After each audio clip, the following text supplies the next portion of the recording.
All right, there we go, ladies and gentlemen. Thank you for joining me on this wonderful Thursday morning. Wait, what day is it? Is it a Thursday? Yes, it is Thursday, the 29th. All righty then. Oh my God, guys, this is yeah, I'm tired, but no, thanks for joining me. Again, you know, these early morning streams unfortunately are a thing right now because again, like with my dad's sleep schedule on my own and everything, my sleep schedule kind of you know focuses around his. So right now this is the times that we're dealing with, but generally we do get back to the the 10 p.m 11 p.m slot time, and then we usually go till like 4 in the morning with a lot of the streams. So thank you for everybody that's coming in. Oh yeah, the red light. Yeah, so it's one of the lights that I use for my photo shoots. It's like a panel light. It's really cool. It can change different colors. That's why you always see the background being a different color. So yeah, that's what that is. Yeah, and let me know, guys, if the volume needs to be turned down or anything like that. But if everything sounds good, let me know, okay?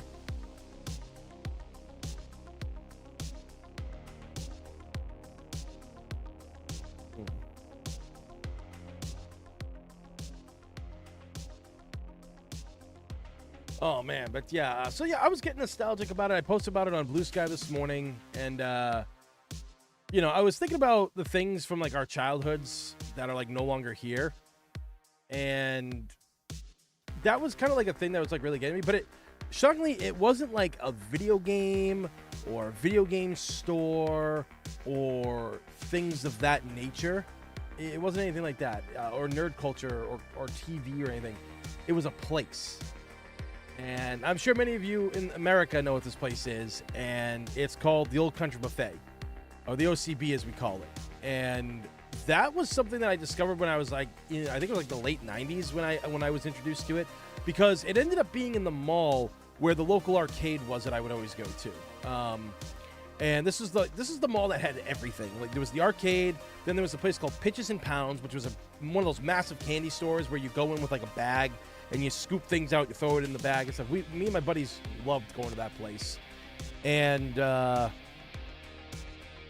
you know, there was also like the KB Toys that was there, the Barnes and Nobles and all that kind of stuff. It was great. It was a great time. That's like actually where the game store I ended up working at and hanging out at for years was too. But anyway, I really miss the food from there. Because like there's really no buffet places per se anymore. I know a lot of people say, "Oh, like Old Country Buffet was terrible. It was lousy. You got sick from it." I will admit, like towards the end, it wasn't that great. I remember my buddies always getting sick when they went to eat there, and they stopped. And I didn't want to go by myself because that was kind of boring. But, yeah, no, it was a time, and I always loved going there with my buddies and stuff after like going to the arcade. It was a great time. Yeah, see, yeah, you guys know what I'm talking about.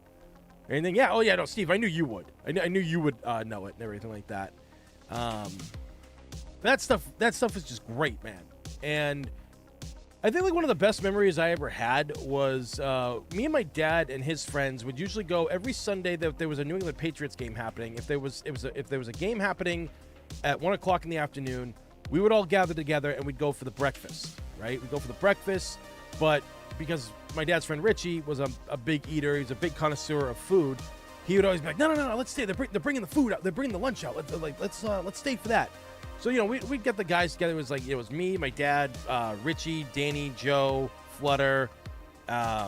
We had Wally there, and Bruce was there as well. So, yeah, we almost had 10 of us there, and it was great. We had a great time there, and, you know, sometimes, like, Bruce would get there first, and he'd put the tables together, and he'd already be on his, like, third plate of food. And Bruce, like, you'd think, okay, this guy's got to be a fat guy. No, Bruce was in shape. He was in shape, and he'd already be, like, on his meals. Like, we were actually waiting outside one day in the cold for him, and we're like, damn, where the fuck is he? You know, like, we're trying to figure out. He's not answering his phone, and I was like, you guys think he slept in? And like, oh, maybe, and stuff. And I remember Joe's getting really hungry and stuff like that, and Danny he was the wise guy. He's passed on now, unfortunately. He passed away a couple of years ago. But he was a wise guy, always broke your balls kind of thing. And it's you know, it was always a blast being around him. But he'd just be like, he'd be smoking a cigarette, he'd be like, fuck him, let's go in and eat. He knows where we'll be. And like he'll flick it and everything. He's like, yeah, Joe's getting pissy and everything. He needs his food.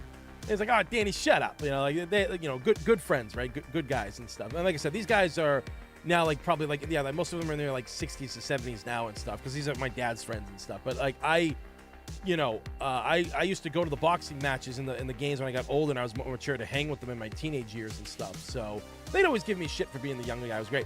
So we're walking in the mall and we look into the Old Country Buffet where our spot usually is, and there's Bruce already on his third plate of food, right?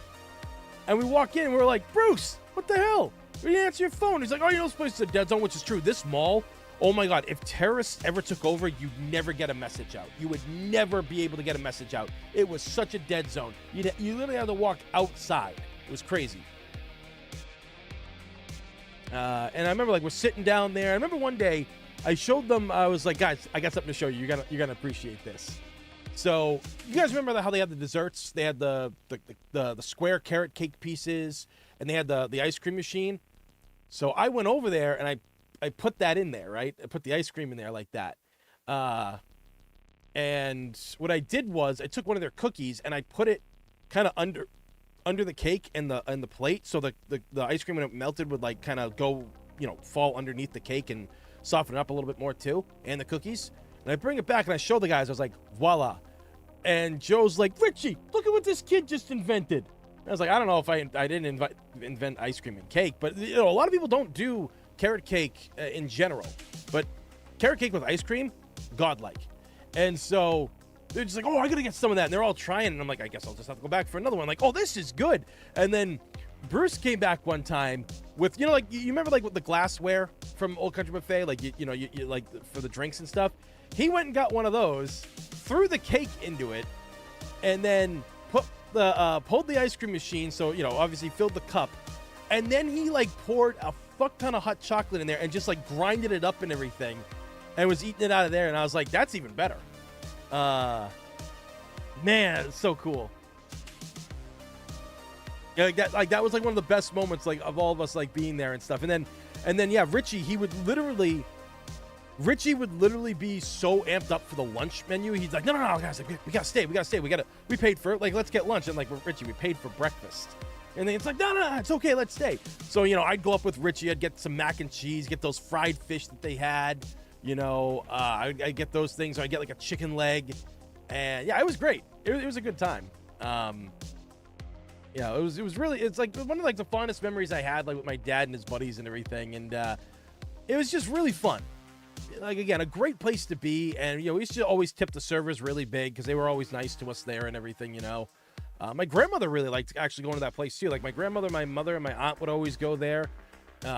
If my friends and I were in the mall by ourselves just hanging out for the day, that's where we would go after. We would just go there. And yeah, Steve, it was like, well,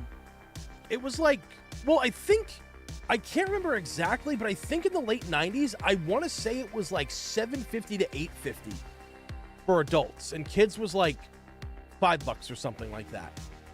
I think that's what it was back in the late 90s. And then it changed to like, I think they changed it to like 10, and then it went to 12. But I don't remember, like a lot of people never really complained because you $12, you got a meal that would cost you normally like 30 to 40 at a restaurant. Like, do you guys go to restaurants now and see how expensive things are? You know, especially some of you that have kids and families. Like I was just with my my friend Allie the other day. I had to go to the hospital to pick up my dad's medication because that's where the pharmacy is, and at the Veterans Hospital. And the diner that me and Allie go to is on the way back. So, you know, she and I always go and we do dinner, breakfast there. And for me and her two twins, the meal was about like $62. And that's like what two kids' meals and my meal, you know, and her meal. And I mean, like my meal is for the 3 stacks of pancakes of blueberry, it's like $10, and then it's like 2 for the orange juice, and then 5 or 6 for the 3 little sausages they give you, which is a fucking ripoff if you ask me. And it's just like, it's so expensive, and I miss these things, because like, if you were a kid and you went to like McDonald's or, you know, like a restaurant back in the day, you could afford what you were going for. But nowadays, it's like, Jesus Christ, this is out of control.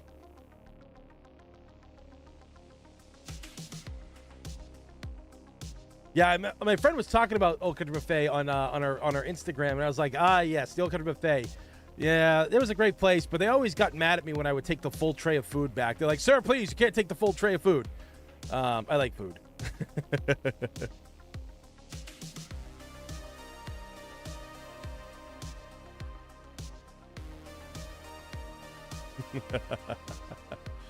Oh man, it's but like, again, the OCB was really like just a great place, and there's nothing like that around here anymore.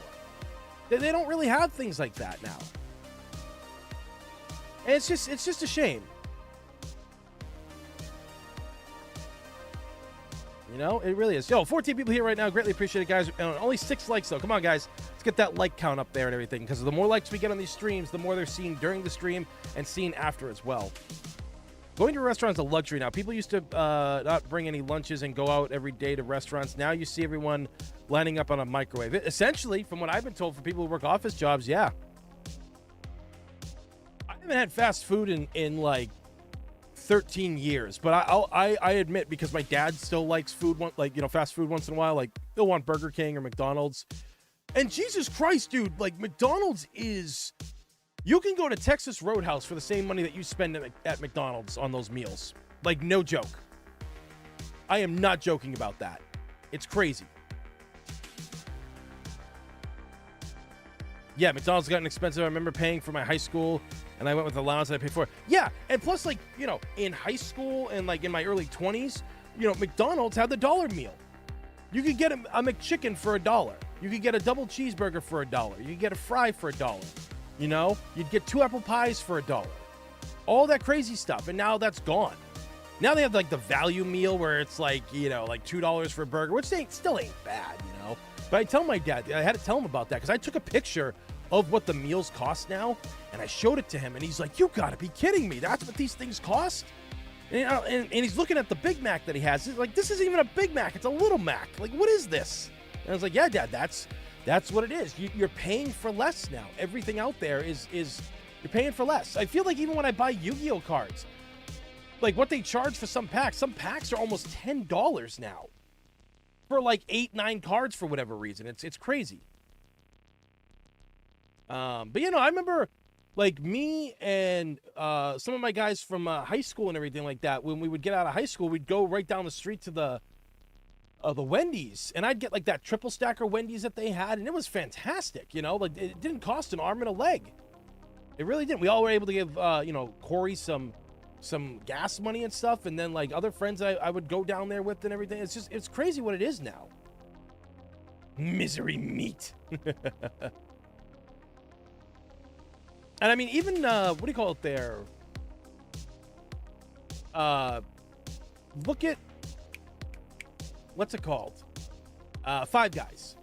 Five Guys is technically healthy. That's not even fast food. People are like, I think it is fast food. I was like, in my opinion, fast food is anything with a drive-thru. That does not have, like, you know, Panda Express and what do you call it there? Five Guys is not fast food because, one, like, well, it's not healthy, but it's better than the most alternatives. But I know people who literally, like a friend of mine who's into fitness and everything, and when she talks to me about fitness, I fucking listen. This girl's got fucking abs of steel, okay? And she's got arms that are actually bigger than mine. Everything. And she even said, she goes, yeah, I used to go all the time. I would go and I'd go to Five Guys and I'd get I'd get, you know, a burger wrapped in lettuce, everything, and I would eat that. And it was healthy. And again, she is someone who knows these things. I remember spending $25 at BK, getting like 10 stacker burgers, 5 fries, and drinks for Donnie, Alex, Bimber, and myself, and we eat good. Exactly, dude. Exactly. You get it. You understand. Like, you knew what it was back then when you bought for the whole group. You know, like, someone could go and, like, literally spend $25, and everybody would just, you know, give you, like, their cut later on or whatever it is, you know? It's crazy. I mean, you know, you get Venmo for that now and all that other jazz, but...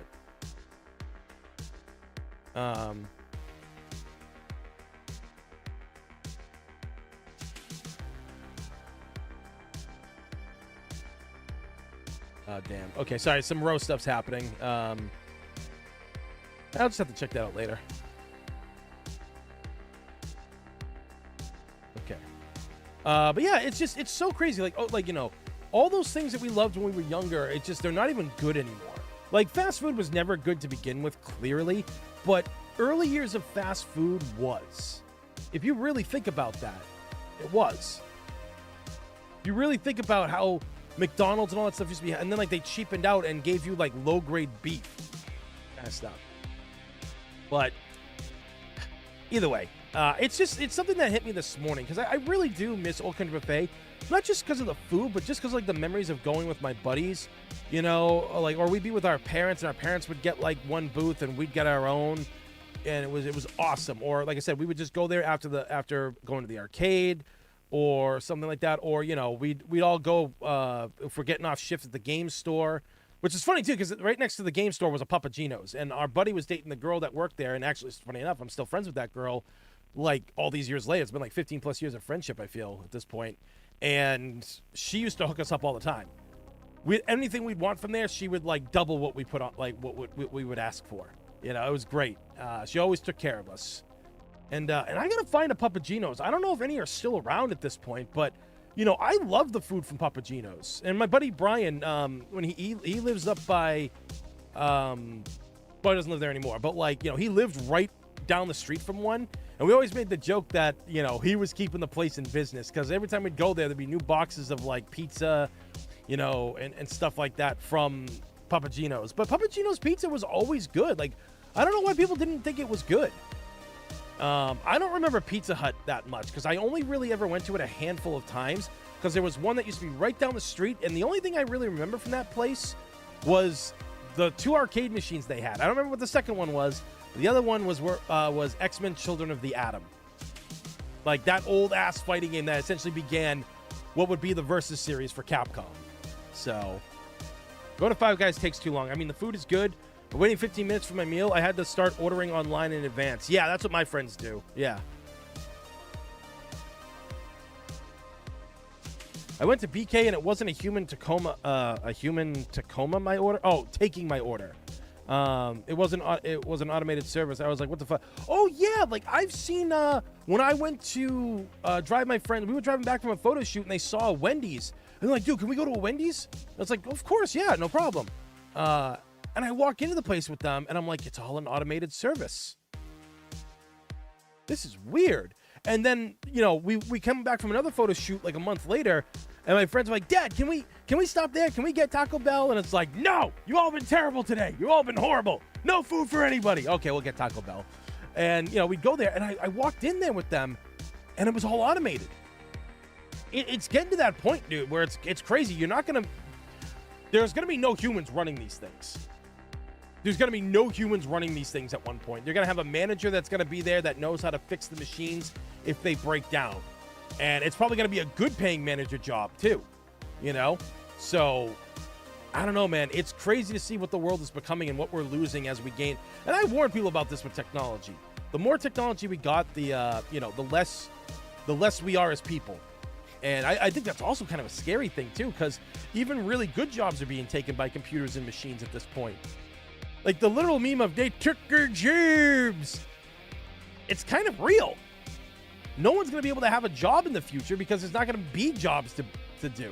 So unless they're going to do like what they did in Star Trek The Next Generation, where they ended poverty and, you know, it was like universal on Earth and everybody was happy and, like, you know, no one was struggling anymore.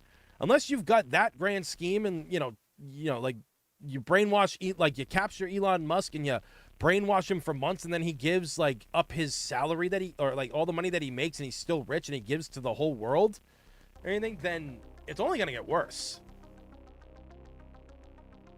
Planker Burger, I understood that reference. I'm not sure what that is, but yeah, Skynet starts at McDonald's. Yes, Skynet starts at Wendy's or Taco Bell. Yes.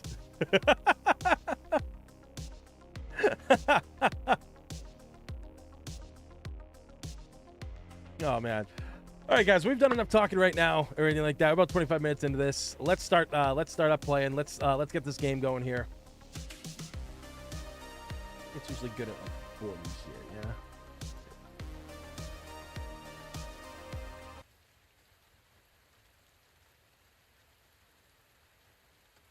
yeah. Okay.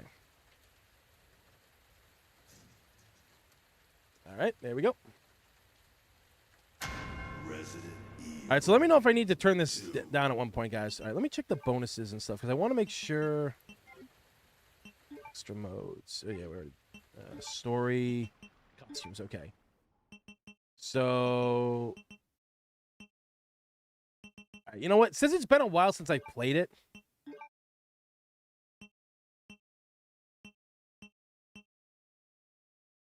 yeah, we'll go with the remake look. So here's the thing: I have not really played this game at all. I have not really played this since it kind of came out because I played through Leon's scenario. Hold on, let me back this camera up a little bit here. I had played this as Leon and Claire, and then I did the B missions, and then I played like a few more times that year, but I never really touched the game. I actually played RE3 Remake more. I think for me, like a lot of the problem I have with this game is that there is a lot of cut. Like it was a great thing that we got, and I'm happy that we got it. But there's a lot of cut content, and it feels more like a reimagining than a remake. So that's kind of like how I look at it. And I still like a lot of things about the game, though. Don't get me wrong; it's a fun game.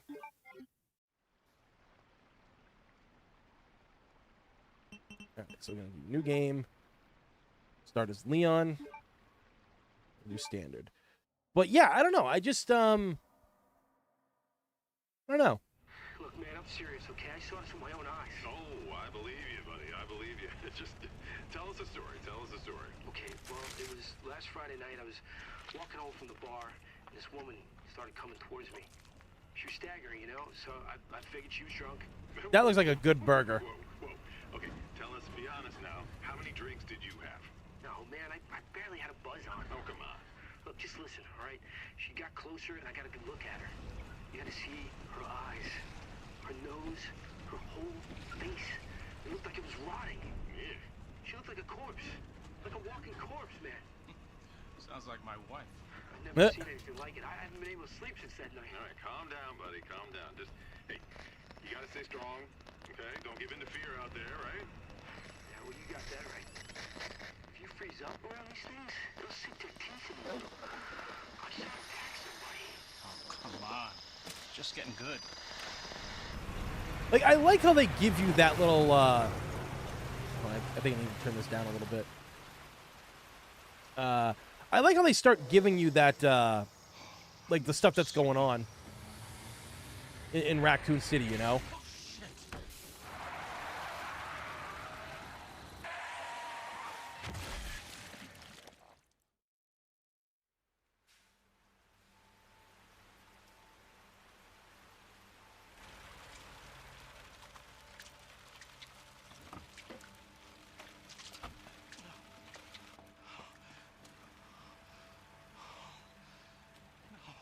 Like, this corpse is rotting. It should not have survived that. Because he was going fast, dude. What do I do? What am I gonna do?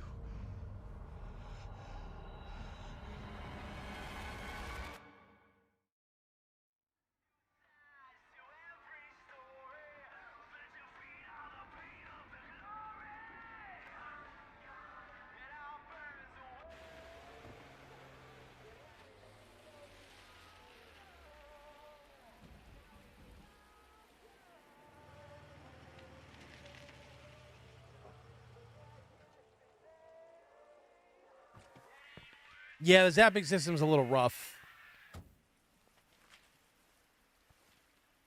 Oh, yeah, I make burgers for my dad all the time. You know, he loves the ones that I make, and so do my friends. No one's around. Tell you one thing, I can't wait to, what do you call it there? I can't wait to start having backyard barbecues again this year. I'm so fucking stoked.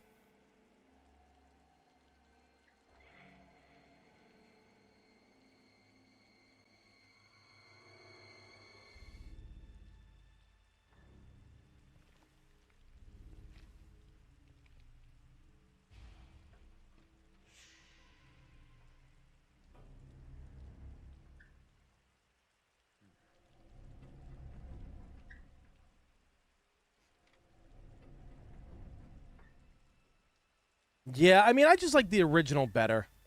You know, I do. I love the originals. Like, these are fun for what they are. And I love the updated graphics. I like the fact that we get to see more things and stuff like that. Hello? Anybody there?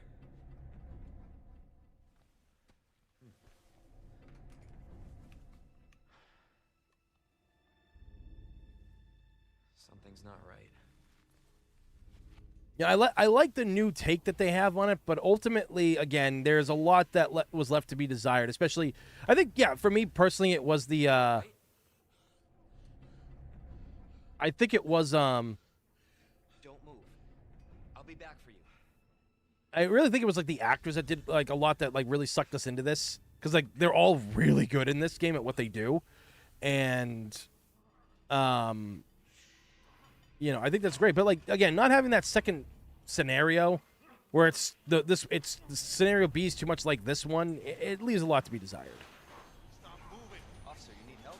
Stay back, sir. I got this.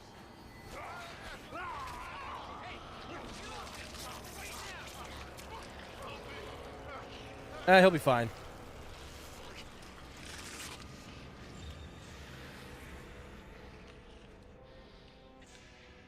Freeze! I'll shoot! What the?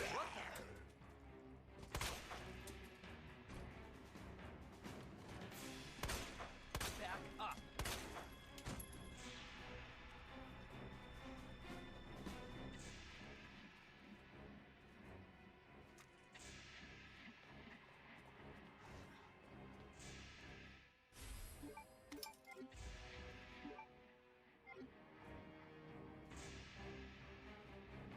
Pizza. No way. This can't be. That was the other thing that I didn't really like too much about this game either, is that the fact that the zombies are really bullet spongy. What are you doing?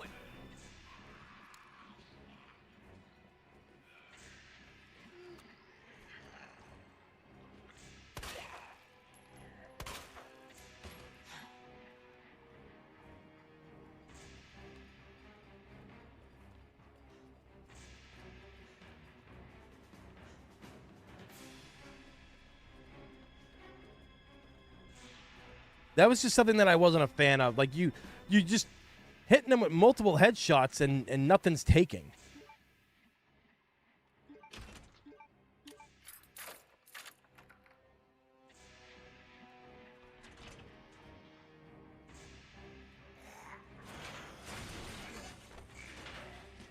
What the?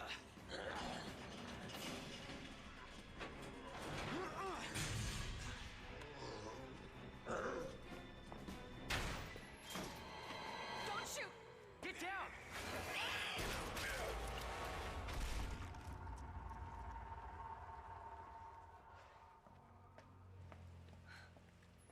You alright? Yeah, I think so. Thanks. You can thank me later, when we're safe. Holy shit. And yeah, and you gotta remember, this is like right outside Raccoon City, essentially. So it shows you like how far these guys like have escaped from the city. Get in! Hold on.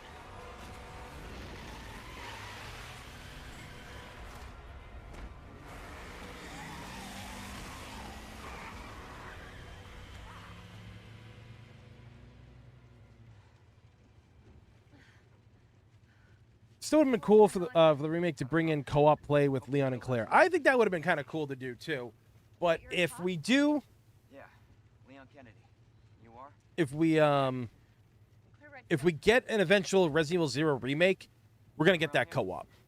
No. I'm looking for my brother. He's a cop too. Well, it's a good thing we found each other. I don't know what to expect anymore.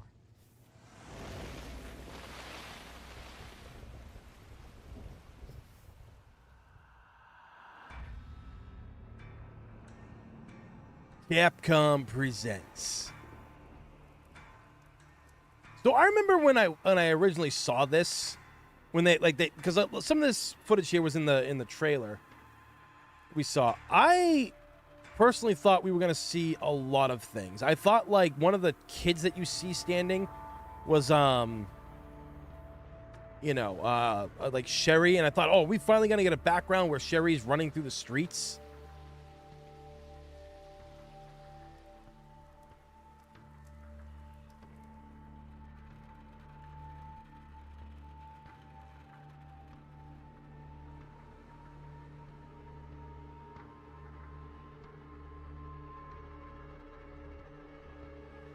Like, I think what they could have done to expand this game originally, I think like they could have had Claire and Leon going through kind of the train station, like the underground parts. I think that would have been a really cool thing for them to do. You were advised to take shelter at the Raccoon City police station. The diner was in the city in the OG, right? Yeah, that's where they were. Leon had got separated from his Jeep and he ran, and Claire was at the diner. Fun fact, in the S.D. Perry novels, that's the diner that Chris and Claire would always go to every time she'd come into town and visit Chris. What if we're the only ones? What if there's no survivors? No, there's survivors. It's a big city. There has to be. That's kind of the funny thing. They don't really show a lot of survivors in this, unfortunately. That's what I loved about Resident Evil 3 Remake. They showed them on, like, they showed survivors on the street. But it was kind of a bummer not to see it later on in the game. Like, 3 did do a lot of things right. Looks like we're walking from here.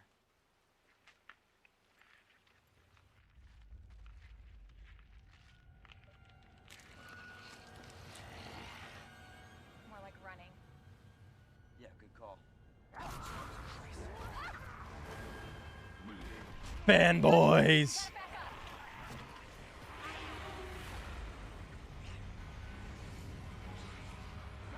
What the? Yeah, no, all of us wish that 2 and 3 were done like RE1 Remake. Holy shit. There, get out. Get out now!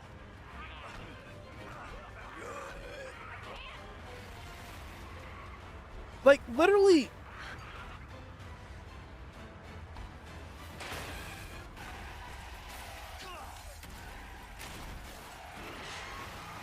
Like, all they essentially had to do was just put up their feet at the door and just push outward. That's all they'd have to do.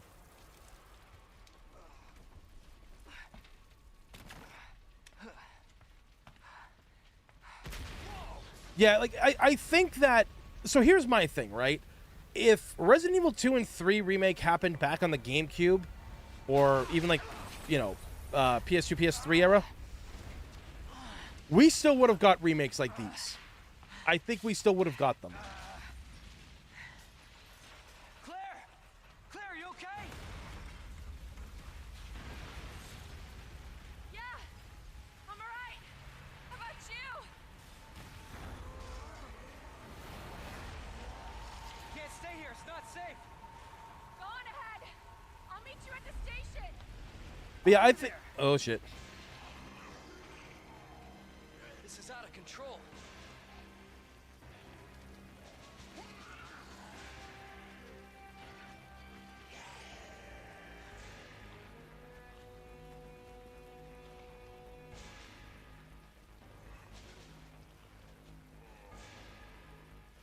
Shit. It's everybody. They've all turned.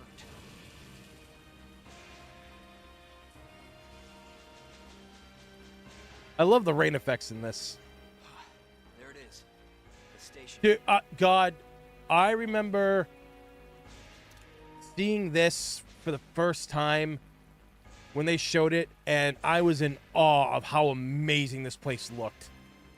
Like, it still looked like the original in a lot of ways, but with a fresh coat of paint and some new things.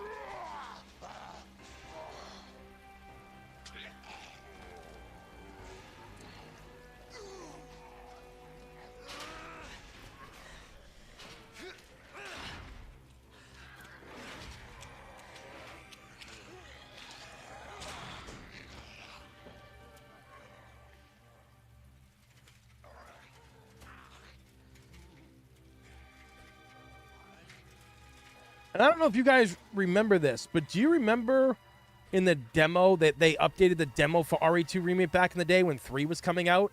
And if I think it was Leon or Claire, whichever one you play as the demo, you go to a certain point and you could actually hear the Nemesis screaming. And it's like, what the fuck? Like, what is that? I thought that was a great thing, to be honest. Hello? Is anybody here? Here?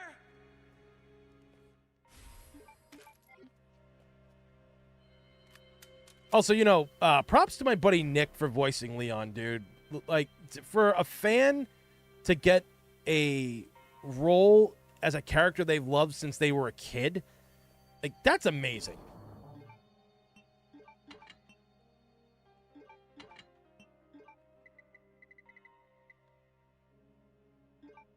Yeah.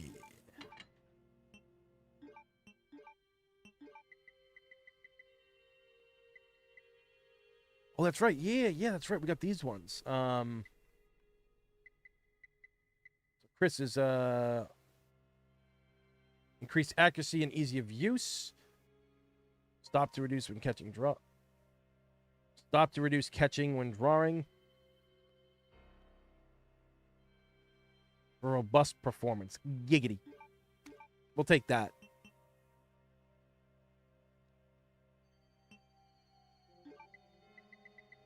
Yeah.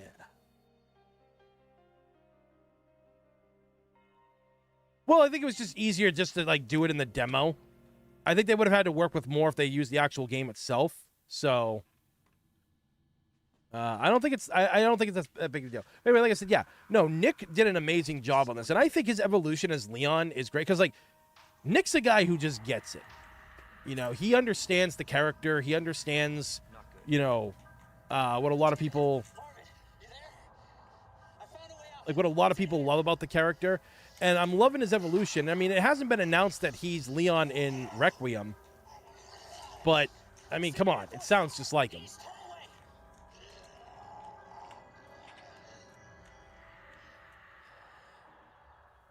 gotta find that guy.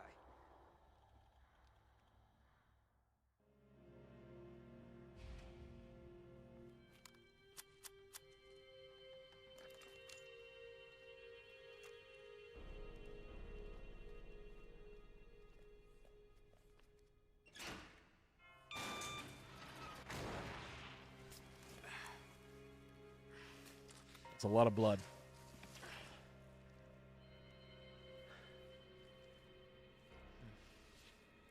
Yeah, see, what people have to understand about Resident Evil is that a lot of the people that work on these games, they haven't really been there since the beginning. They might have some idea, and then they might play the games, they get an idea of the characters, the stories, and all that stuff, but they don't really know about the lore, essentially, that us fans would really like, what works. So there's a reason why fans do things better than almost the people who develop these games in a lot of ways.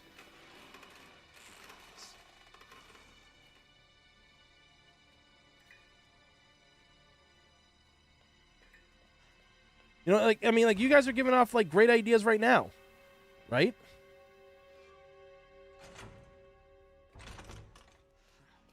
Like, I would have done a section where you play as Sherry. Like, a better one. Where, if anybody played the Dark Side Chronicles, you know that you unlock these audio logs. And these audio logs contain phone calls of Annette calling Sherry. And telling her, it's like, you know, don't go outside. It's really dangerous outside. That, you know, yada, yada, yada, all this stuff, right? And then at one point, that like she tells her, it's like, no, you've got to leave. You got to get to the police station. Hurry, I'll find you, you know? And they were terrifying phone calls. They were actually really fucking scary. Jesus. Open up! Hurry! Open up! Open this goddamn door! I'll get you out! Please! Give me your hand. Help me! I got you. Give me your other hand.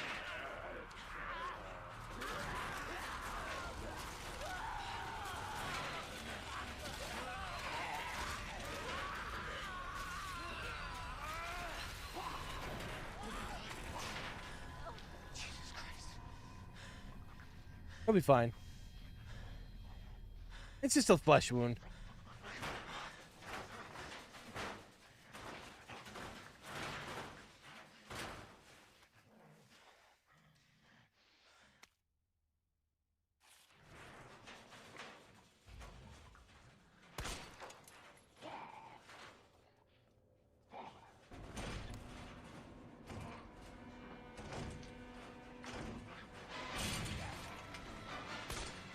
And we got that classic RE2 music playing.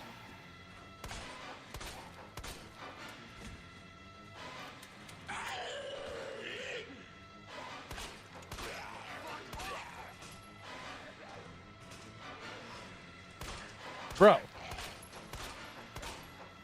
Damn it!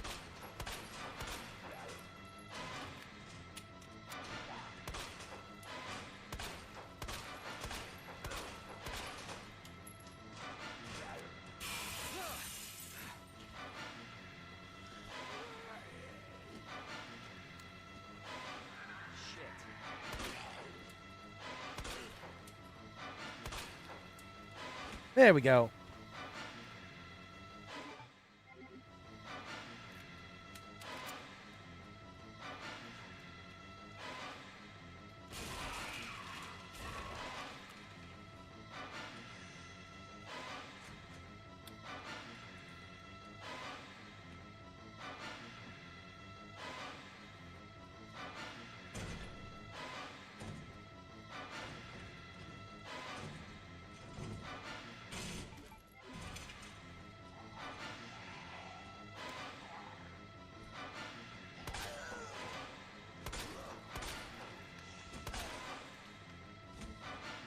There we go.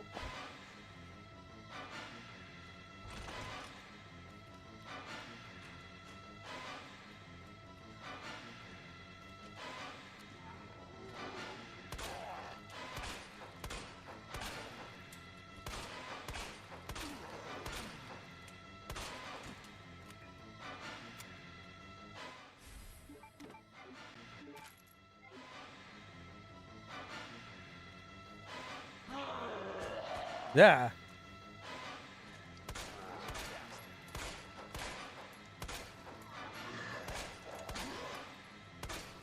There we go.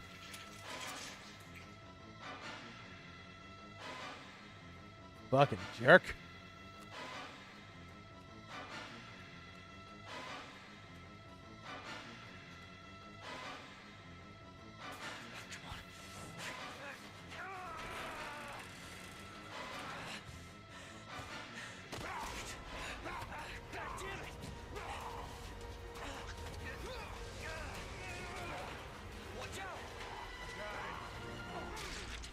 Yummy. You're safe. For now. Thanks. Marvin Browner. Leon Kennedy. There was another off strike. I couldn't...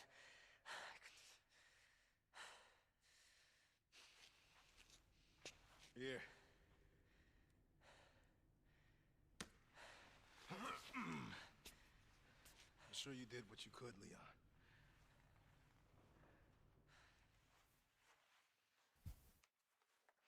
Does anyone know what started this? Not a clue. But honestly, all you need to know is that this place will eat you alive if you aren't careful. Do I need to turn this up, guys? The volume? Call us stay away. I wish I'd come here sooner. You're here now, Leon. That's all that matters. Okay, Lieutenant. I'm ready. Hopefully you'll be able to find a way out of this station. That officer you met earlier, Elliot. He thought this secret passageway might do the trick. This is good news. We can get you to a hospital. No, I am not the priority here. Lieutenant, I'm not just gonna leave you here. I'm giving you an order, rookie. The fucking actor that played Marvin in this fucking did amazing. I'd come with you, but I'd just slow you down. Now, you'll need this. I can't take him. Stop. And don't make my mistake. If you see one of those things, uniform or not, you do not hesitate. You take it out, or you run. Got it? Yes, sir. Like, I remember there was an image of him going down the hall, and it said "End of Watch," and I thought it was DLC, but it turns out that was fake. And I was like, dude, imagine playing as Marvin in his final stand after getting bit by Brad. Like, yes, he's like, there's some other officers. They're all going off. He's telling them what to do. He's going to get the system back up and going. That would have been dope as hell, man. Oop. Thank you.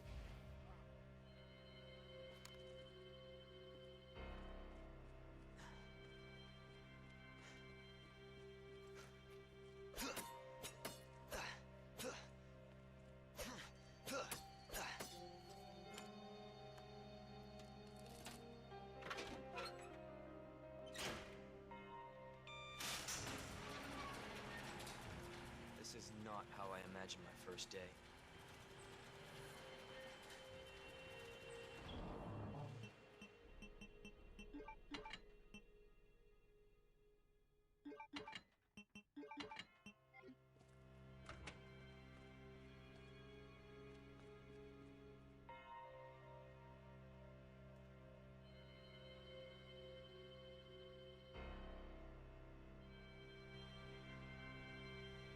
All right, that should be good. Hopefully, you guys will be able to hear things now.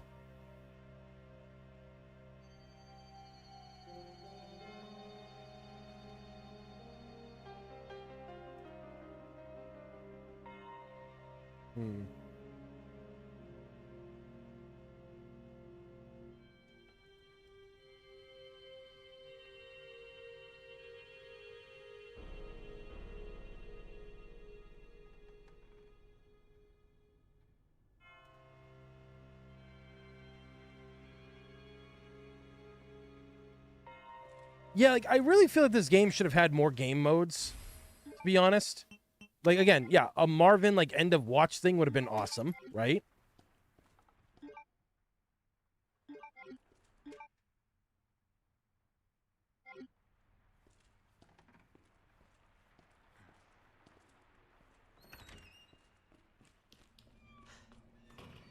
This is 73 Birdie. A rescue heading east. The river's down at RPG. Clinic, I repeat.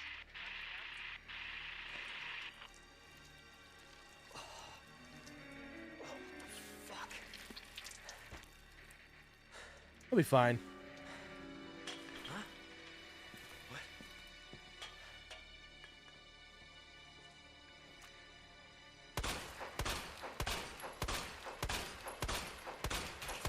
What? What? I didn't know you could do that.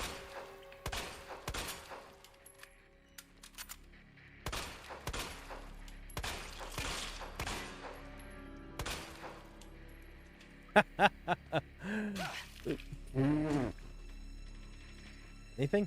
Nothing. Nada. God, this classic music, man. Keeping the riffraff out.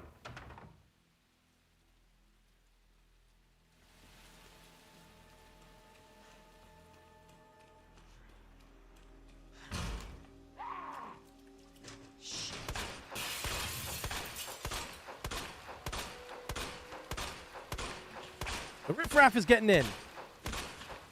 The riff is rapping, baby. Jesus Christ.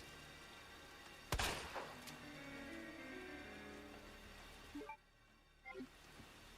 guys are goddamn bullet sponges, man.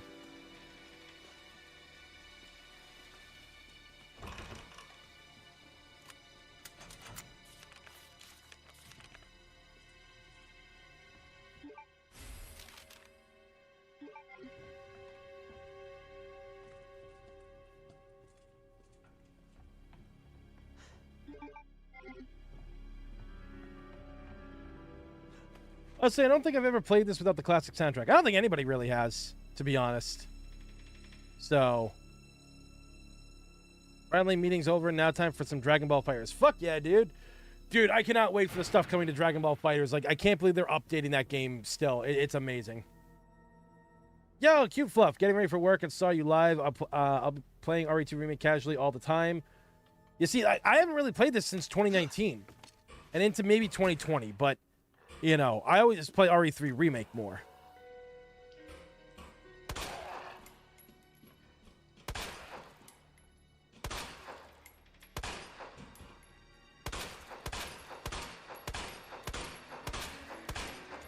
There we go. What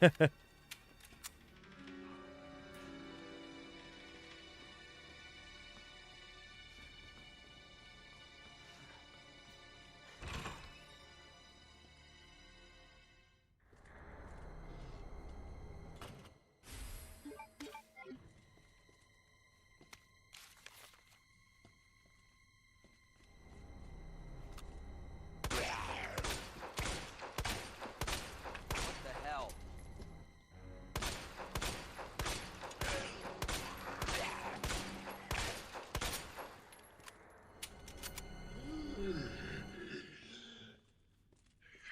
just great.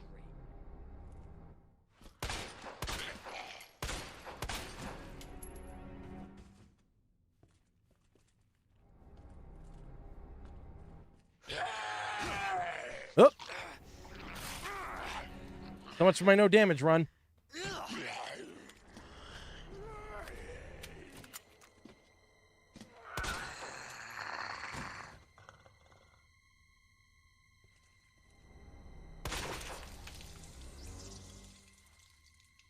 Yeah, he's definitely not getting back up now.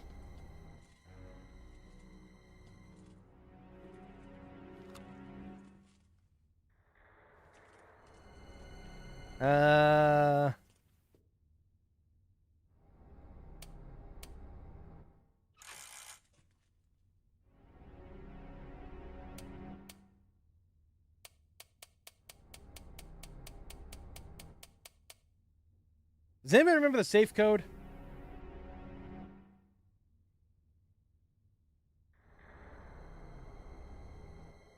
Does anybody remember what it is? 23 people here right now, guys. Greatly appreciate it.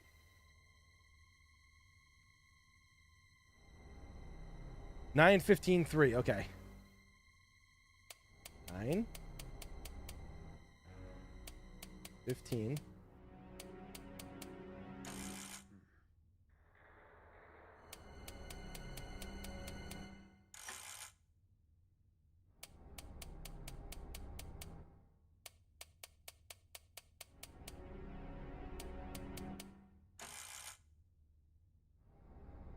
Oh, 9:15:7.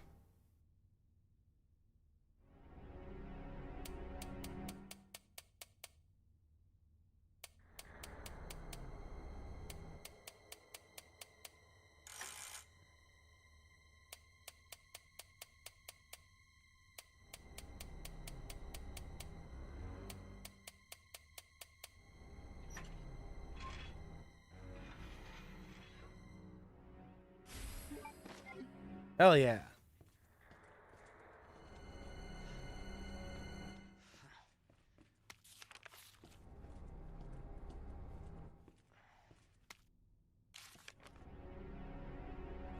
What was this code, by the way? Like, what were these ones?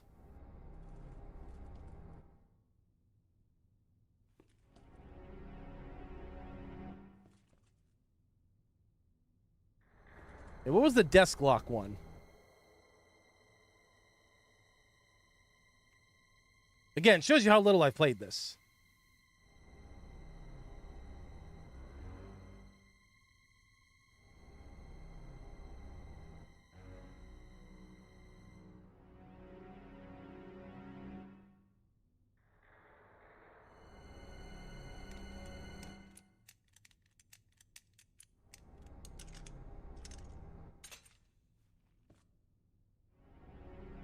MRG.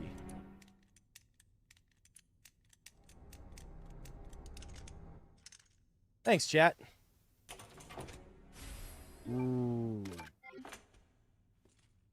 It's my desk.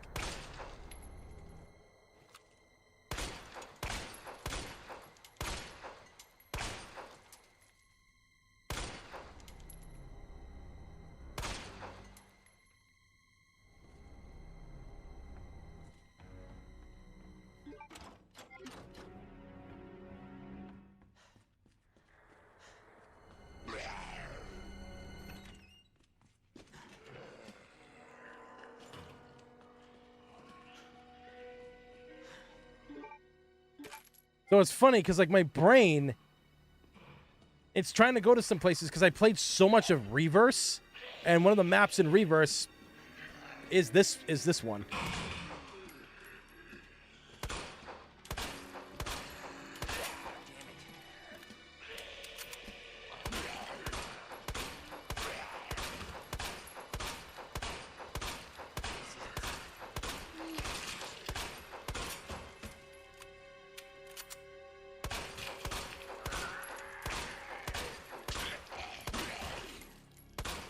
Son of a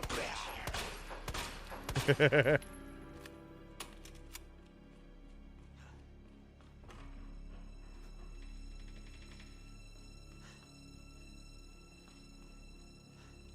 Oh yeah.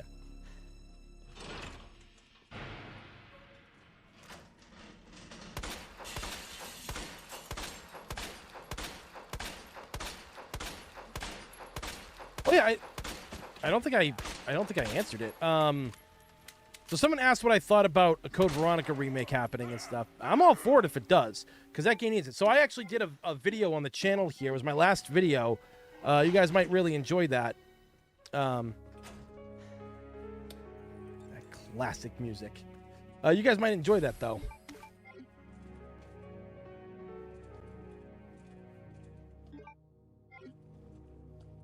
It's all about like my thoughts on what I think the remake should be.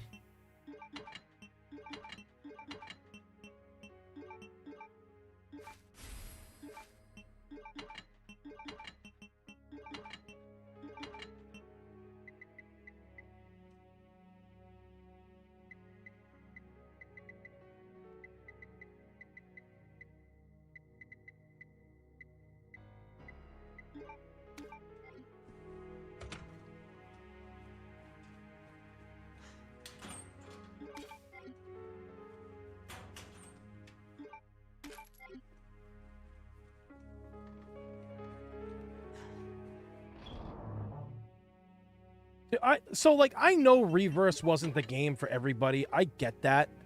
But for what it was, I enjoyed it thoroughly.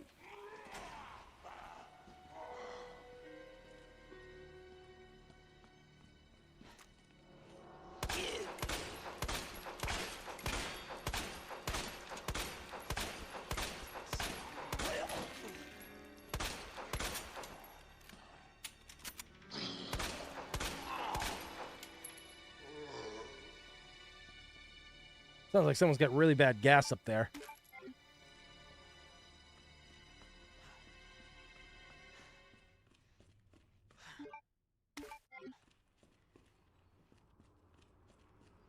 See, the problem was Capcom didn't support it long enough.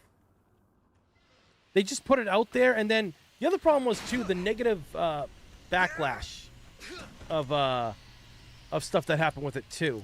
Oh, shit. What's this one? Wait, is this one the Cap one? Oh, shit, it worked. Yay, brain.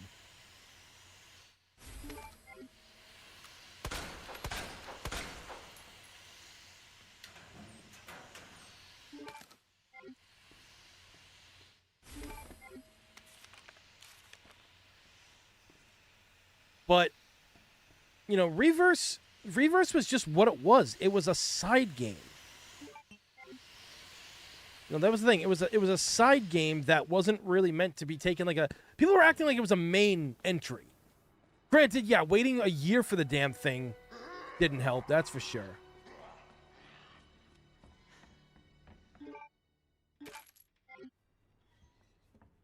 Like, no doubt about that.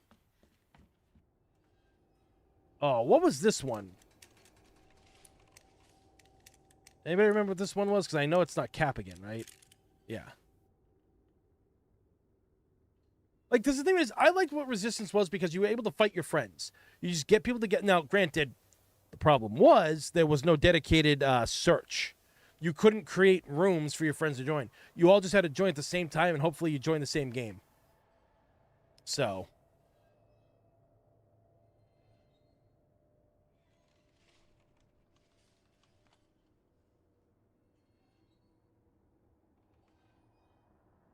DCM, okay.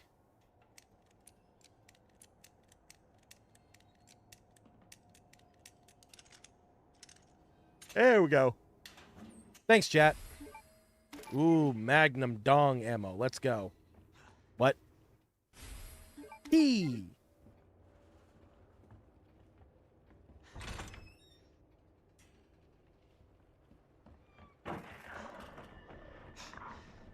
What in the...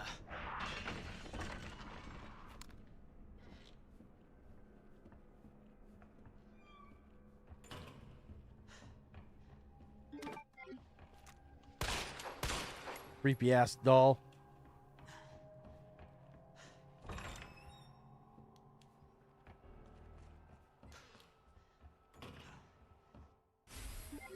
Hell yeah.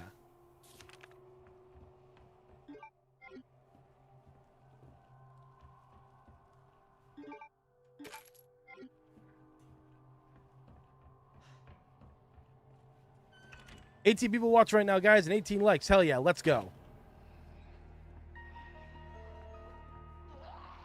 Leon, it's Marvin. I need you back here ASAP. Are you okay, Marvin? I've got something to show you. It's important. Copy that. I'll be right there.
Oh, what was this puzzle, guys? Do you remember this one?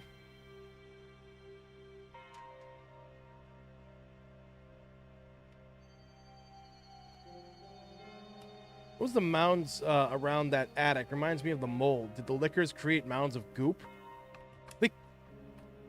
They could have. Lion, leaf, bird.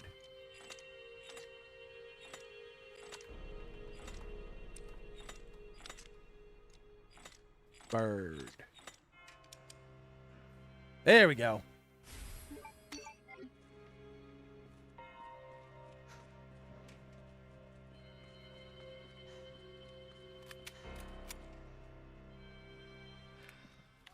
Oh. There you are. Come here. Take a look. Yes. I knew she'd make it. You know her? Yeah. Name's Claire. I came into town with her. You can get to that courtyard. Through the second floor. East side. I'm on it. Thanks, Lieutenant.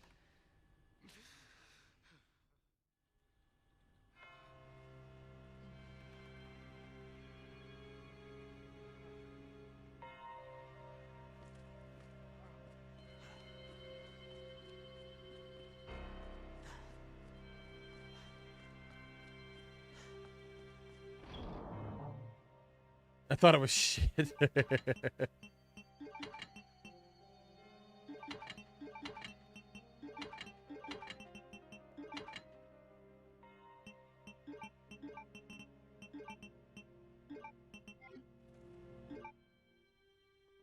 Okay.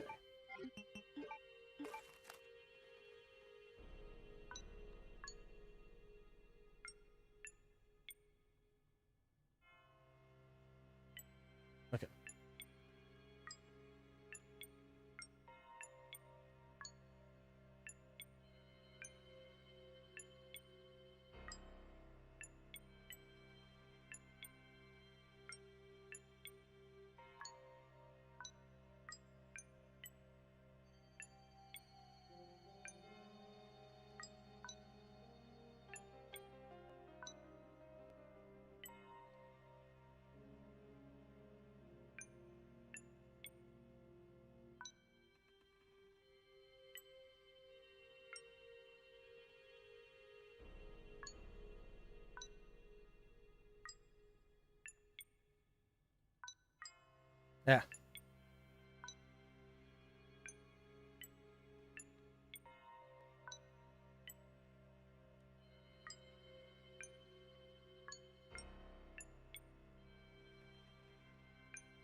Hold on a sec.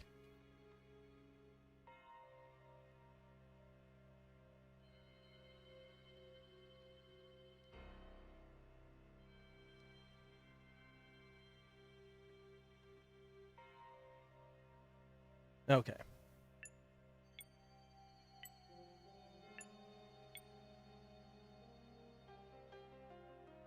Okay.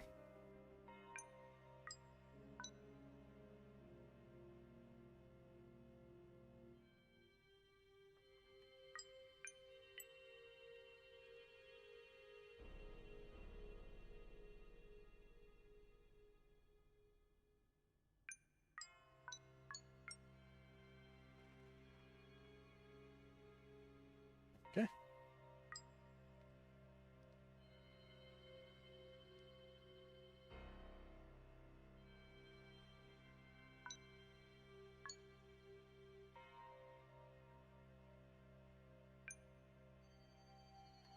Okay.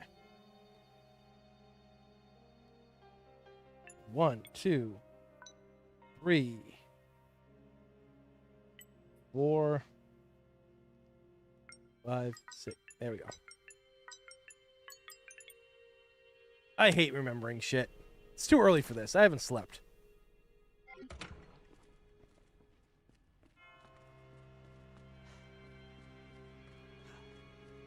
S plus rank. Hell yeah, dude. I mean, this game was made for speed running, I feel.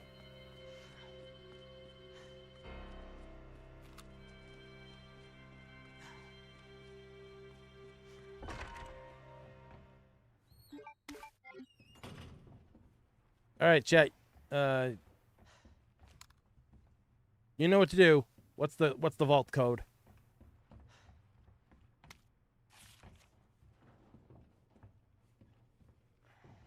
Ah, I remember seeing these in the bowling alleys with the wood paneling and shit like that, and the cigarette machines too, back in the day. 6211. Hell yeah. Thank you, chat.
You know, I think it can still fly. I think it can.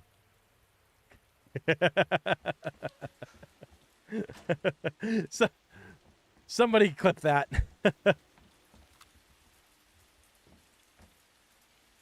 I wonder what even happened, like why he crashed this time. Because before we know why, he was shot. Hey! Leon? Claire! Hold on. I'll be right there. Okay.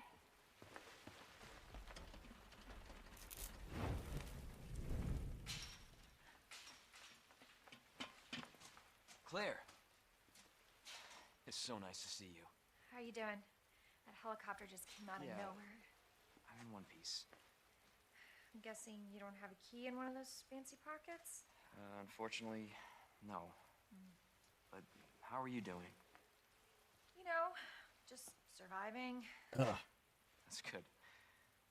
Yeah, I'm glad you guys are here and you guys know this game more than I do. Because like I said, I played this a lot in 2019 and then a little in 2020. But then when RE3 Remake came out, I played more of that than I did this.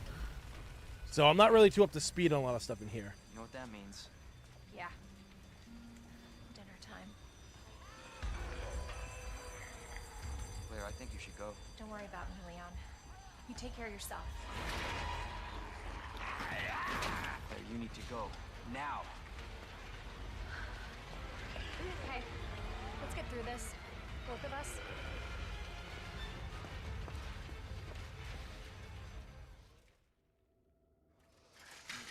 Marvin, I've got a situation here. I'm surrounded by zombies. Marvin, do you copy? Marvin! Damn it.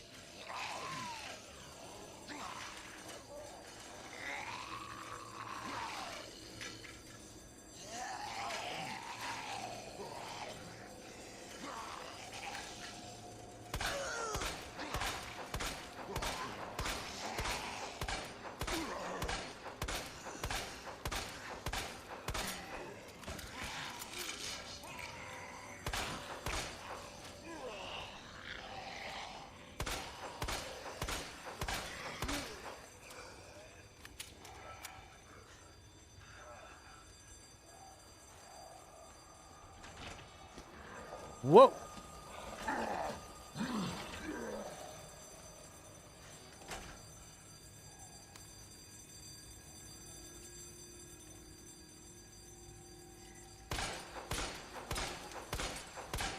Damn.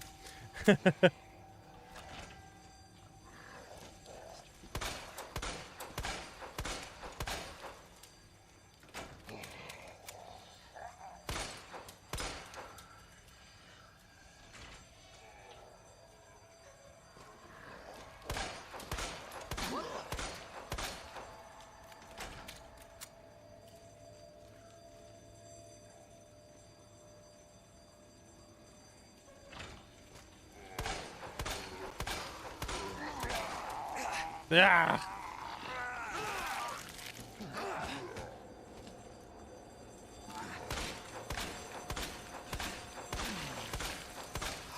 Dome split.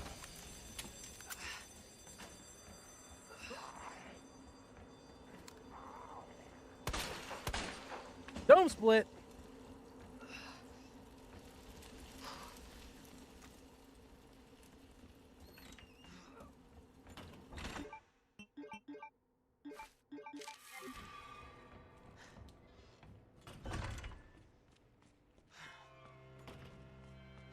$23 people here watch right now. Great job. And Burger, what's going on, dude? Hopefully you're doing well, man.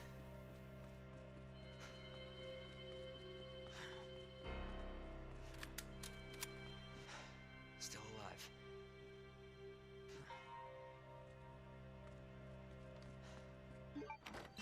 Yeah, the stream is early because I just what do you call it there? I just I haven't really been sleeping that well and like my schedule's off. I'm going to bed at like 4 or 5 in the afternoon and then waking up at like fucking 8, 9 at night, but I try to go back to bed.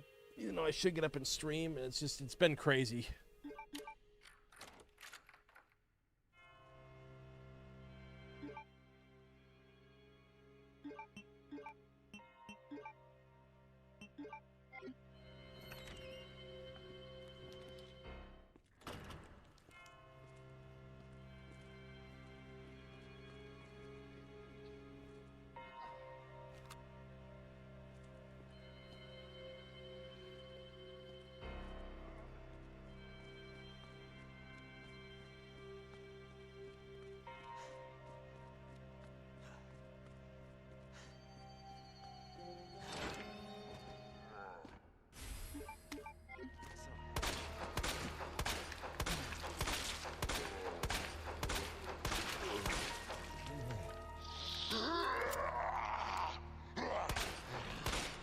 This is a library. Keep it down, asshole.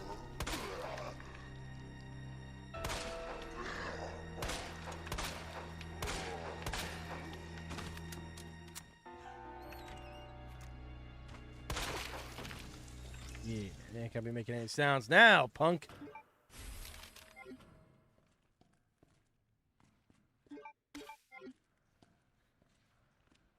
All right, guys, what's the answer to this puzzle? Also, guys, yeah, for if you see Just Happy Burger here in the chat and everything, make sure to go follow her channel. If you guys like survival horror, she plays a lot of survival horror, especially a lot of Silent Hill, does a lot of really great Silent Hill videos. Please make sure to go follow her. Her work is absolutely amazing, and she's trying to do this full time now. So we need to support all the people that we can when we're able to. Fish scales vase.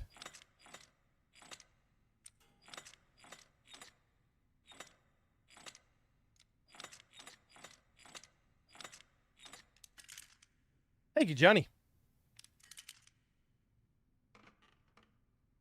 Are you sure about that? Fish scale vase? Unless that's not the vase.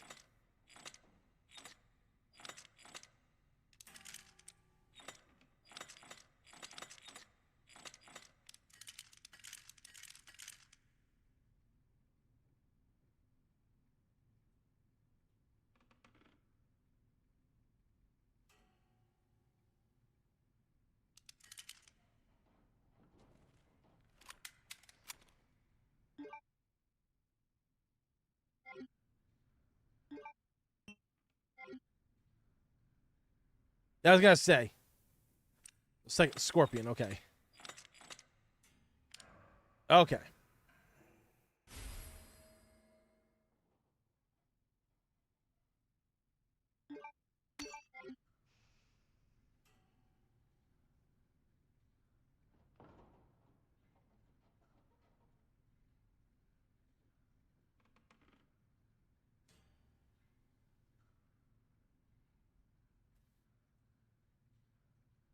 Save money on the Silent Hill movie. It was melted Swiss cheese. Oh, I saw it for free and I want a refund. But Burger actually likes the film, and I think for some people, when they say that they like it, it's kind of like a blind devotion thing.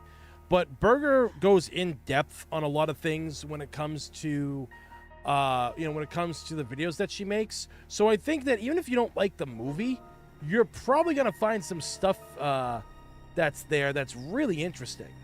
That, like, what she has to say about the film.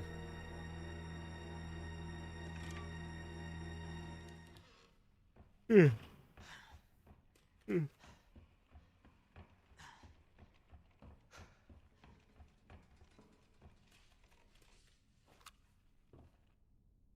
that's not concrete, man. That looks like legit shit.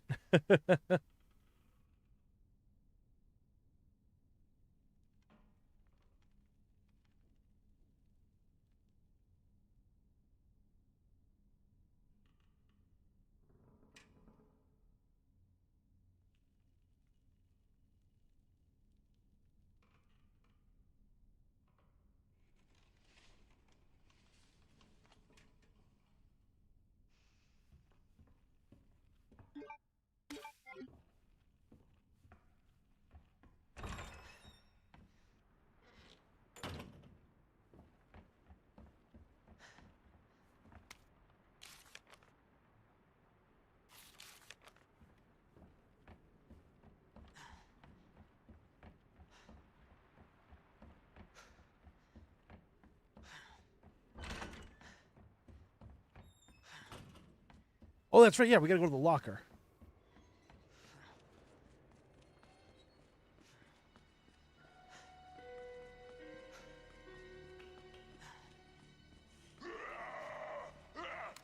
Whoop.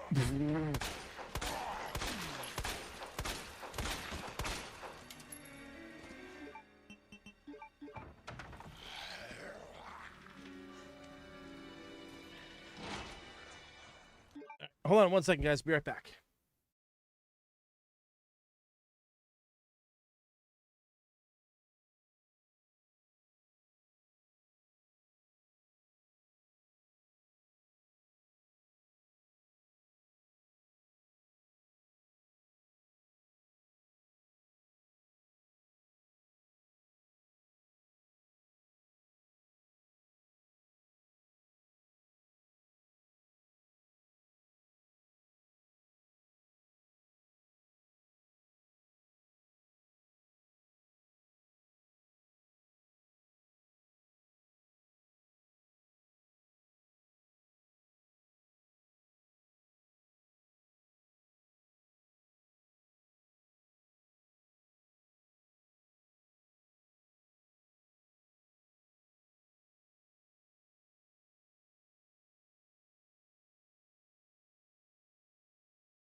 All right, guys, I'm back.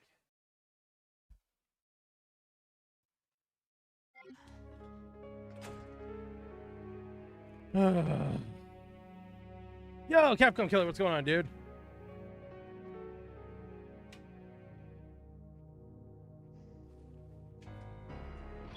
Yeah, I just had to make sure that my dad was okay.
The only shotgun left, which I kind of find weird.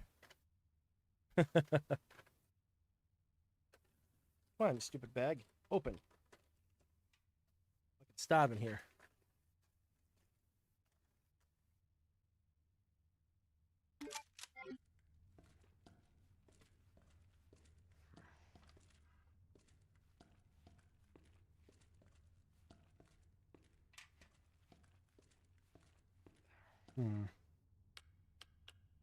Damn it.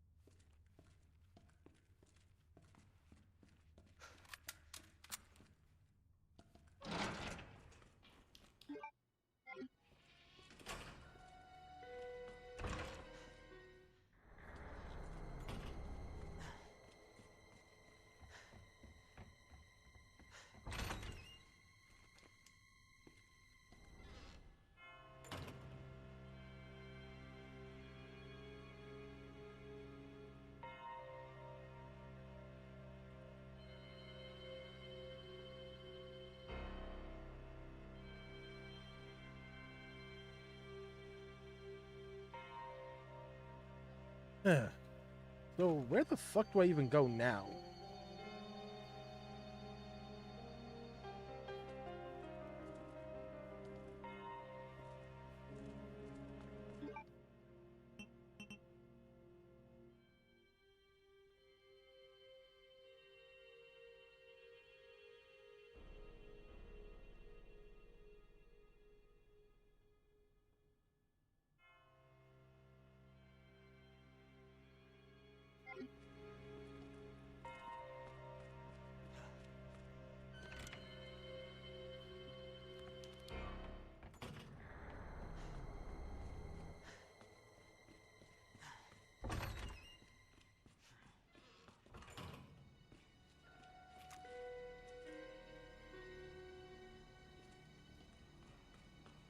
Yo, Prophet, what's going on, dude?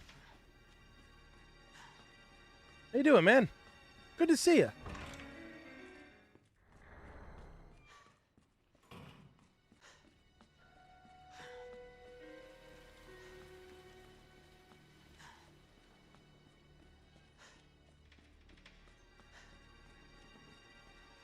$25 people watch right now and 25 likes at the same time. Hell yeah, let's fucking go, guys.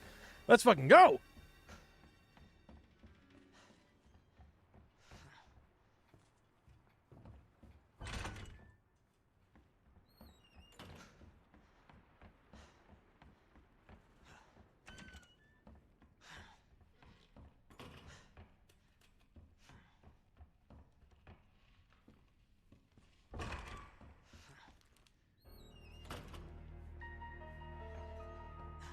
Ooh.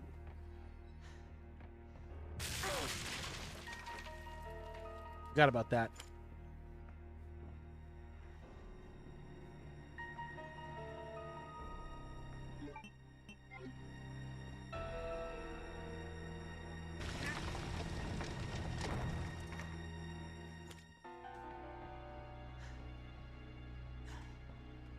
Tired and exhausted too, man. Tired and exhausted too. Believe me, it ain't been fun. But these streams have been helping me a lot, like relax and shit like that too. You know, everybody coming out and stuff, and it's been a good time.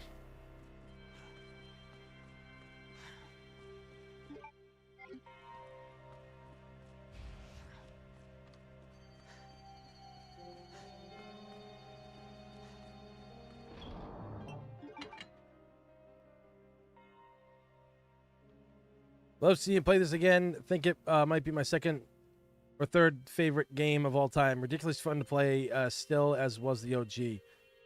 I mean, I don't think I've ever played this on stream before. It's been a while since I played this game.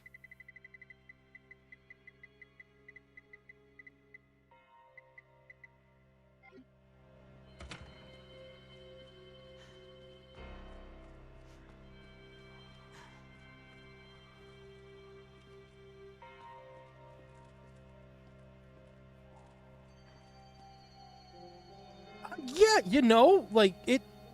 RE2 is, I guess you could kind of consider it maybe a comfort game for a lot of people.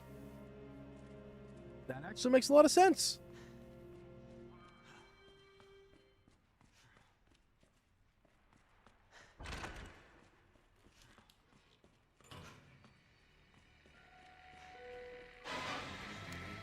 Jesus. Shit! Fucking music, man.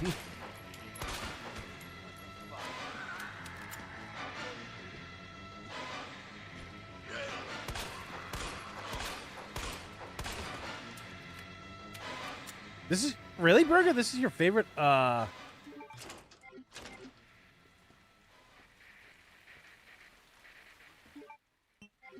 know I saw another zombie out there. Anyway, I didn't know this was your favorite, dude.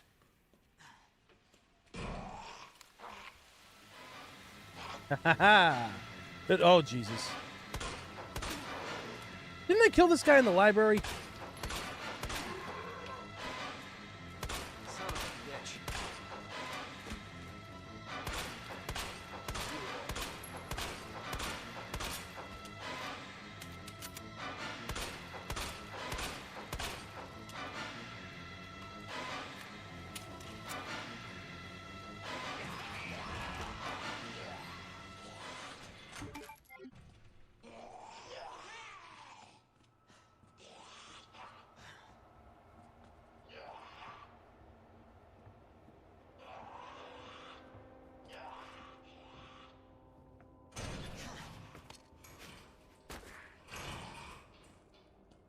Right, Prophet? Exactly.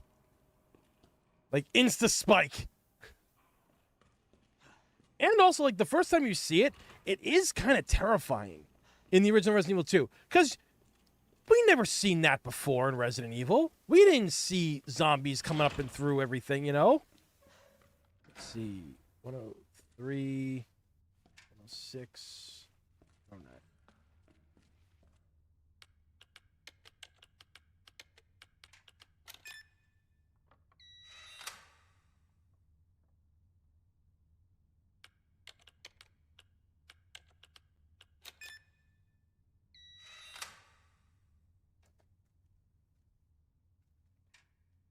Oh, yeah. Fucking terrifying shit, dude.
Oh, that's right.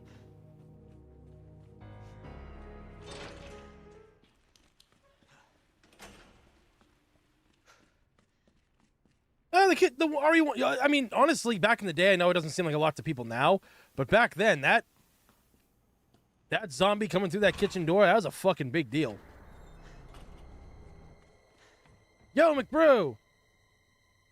Check out Meld Studio, super easy and really. Meld Studio.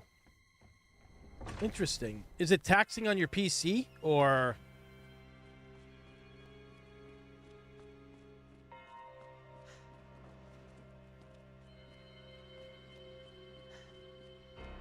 If you think about it, Requiem is using a concept from Land of the Dead. The zombies tried to imitate doing jobs they had before dying. Essentially, yeah. But it's really something we've never seen a lot in Resident Evil per se. So I'm very excited for that.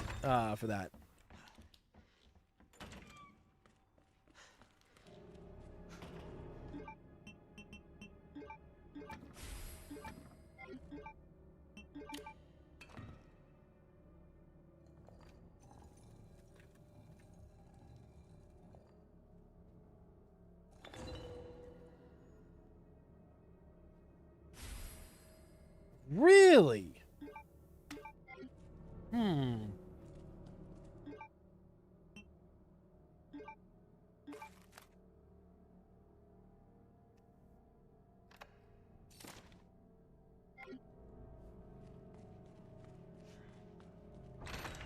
All right, so now that I got that jewel, where do I go next?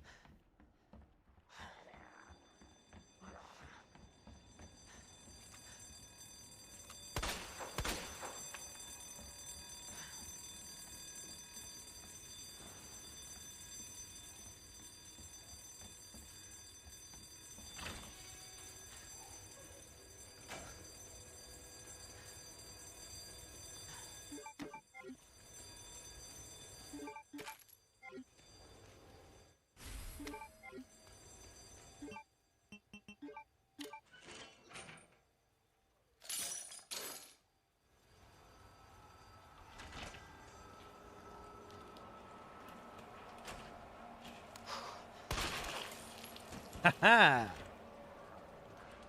You a zombie yet?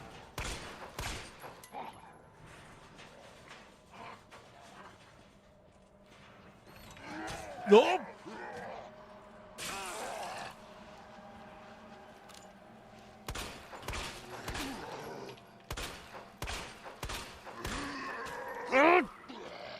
Fucking bullet sponges, man.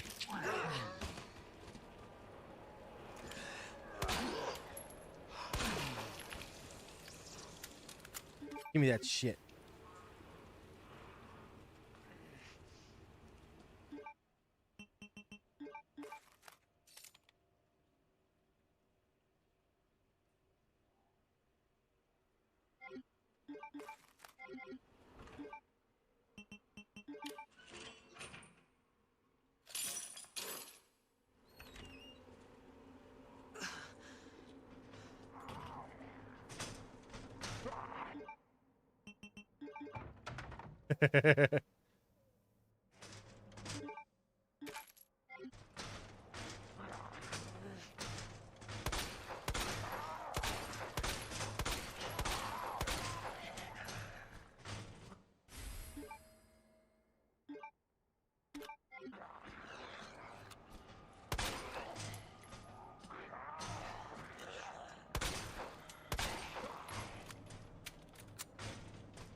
Huzzah!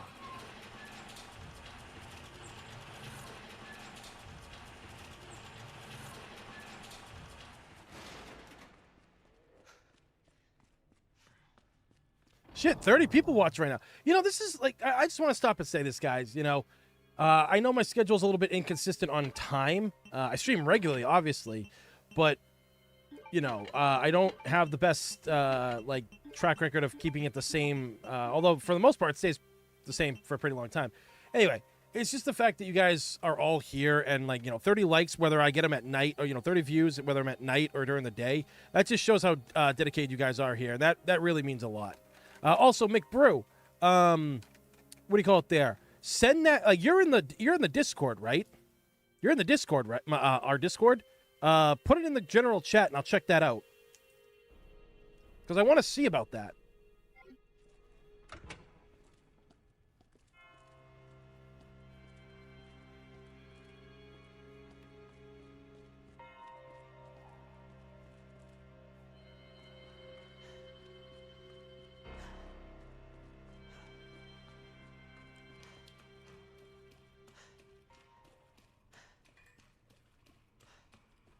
Jesus!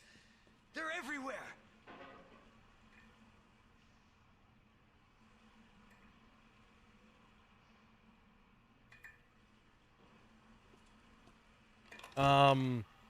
Delayed, I think.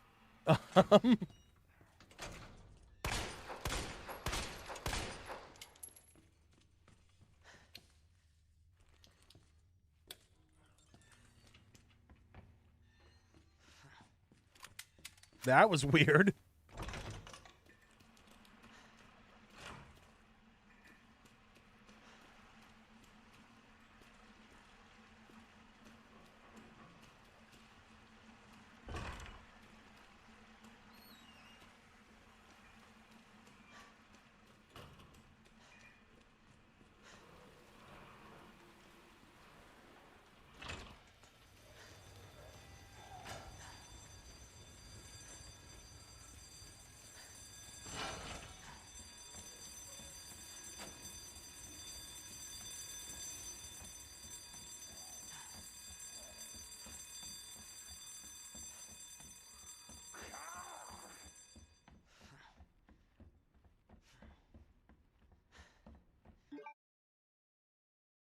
Oh, that works. Hold on a sec.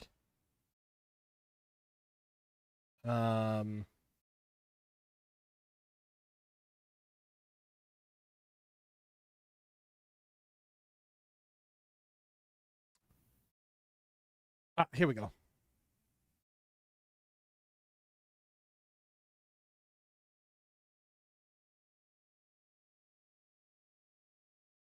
All right, so if you guys want to join the Discord, there's the link right there.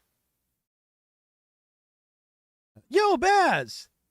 Also, this is weird with the shield next to you guys and stuff like that. That's a little weird, I feel.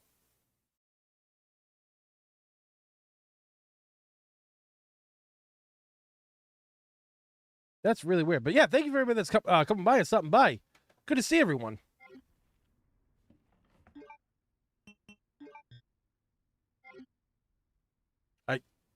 What?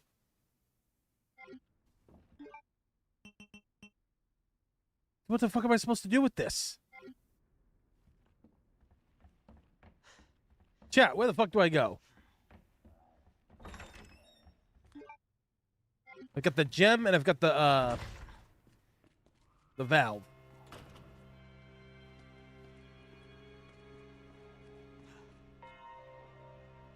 Ah, shit, what happened, Baz?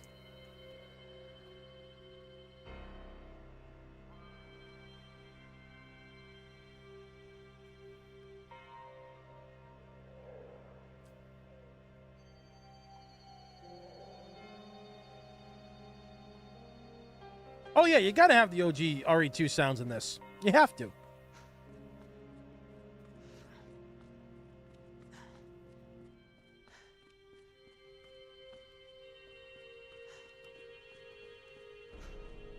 Oh, the Steam area. Duh.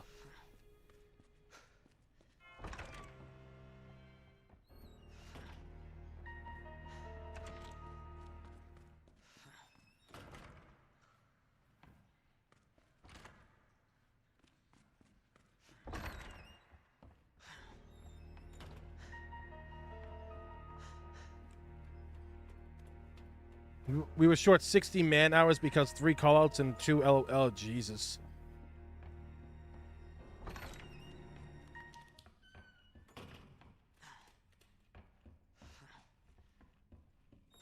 Fuck that noise.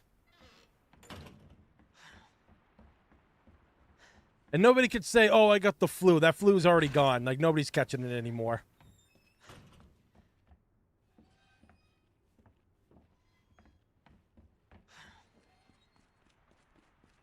Well, I guess I'm heading to Walmart.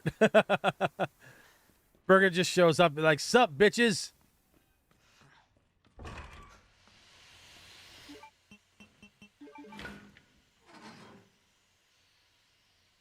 Yeah, no problem, man. 35 people watch right now. Thank you guys. Greatly appreciate that.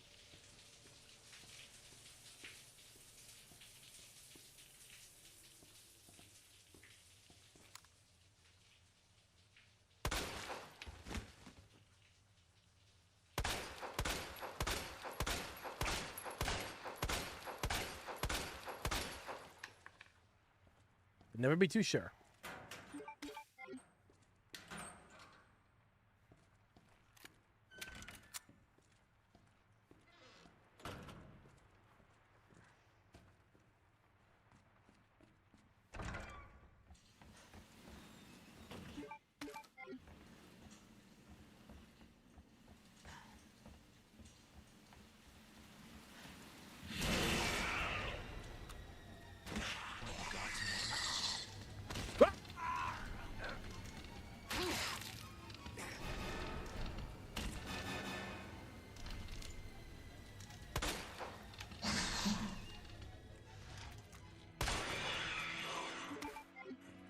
Dumb bastard.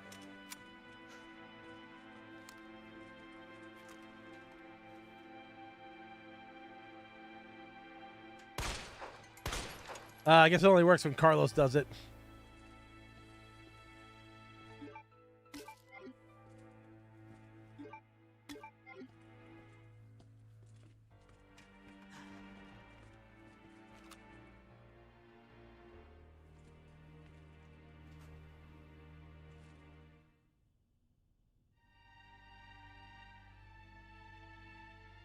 Can't see what that says, but it almost looked like a Code Veronica thing at first.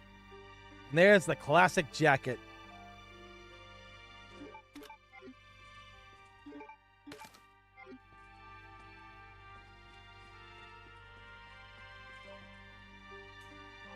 Can we visit the planet of bacon men and have the marrow sucked from our bones?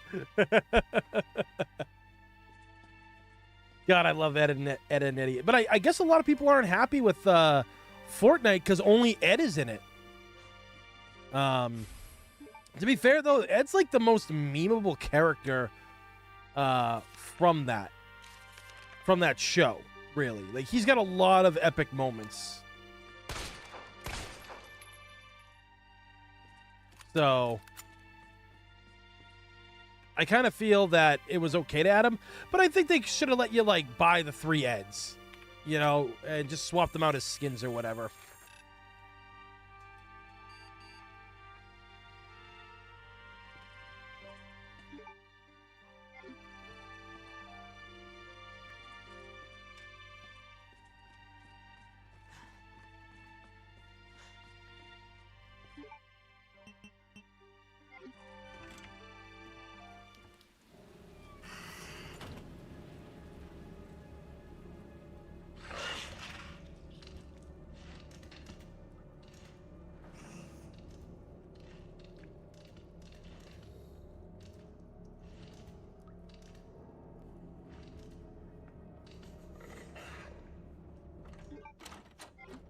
Wrap.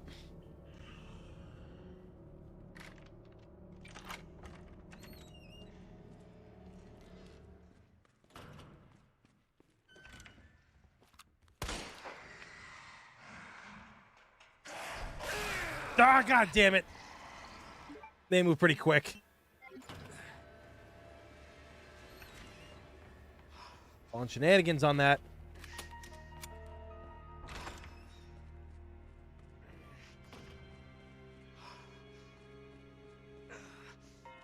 Yeah, that's true about Ed, yeah.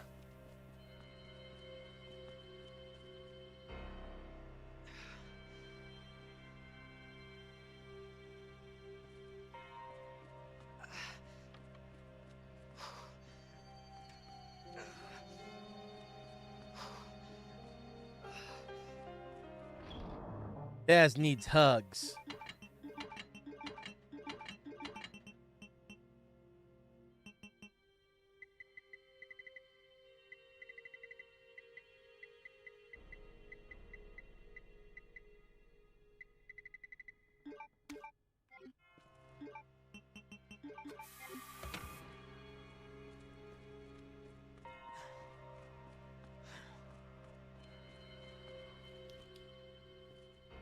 No worries, Baz.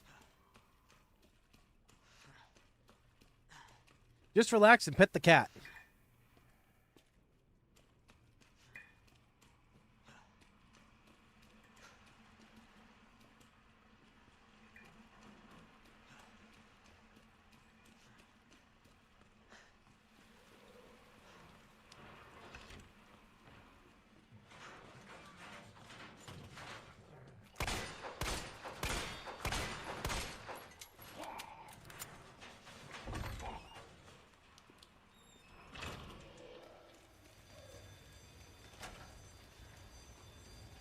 I don't know. Where else am I go? I'm not sure where to go at this point. Yeah, it just shows you how much I've not played this game over the years.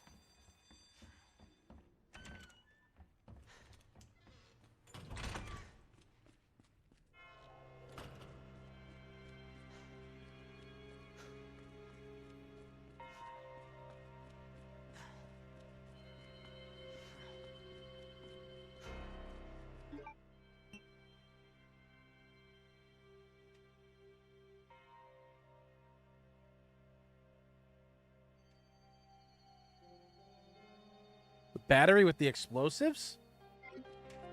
Well, wasn't there, like, is there a device I have to find, or is it just missing the battery?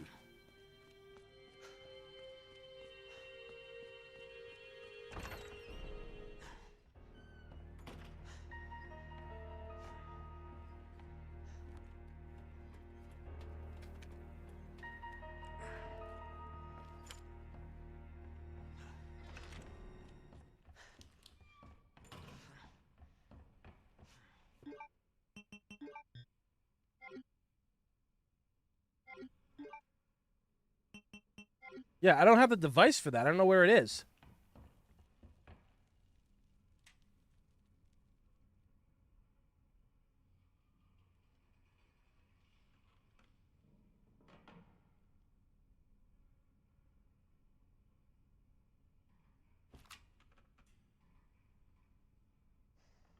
I don't think so. Let me get to a save box, but...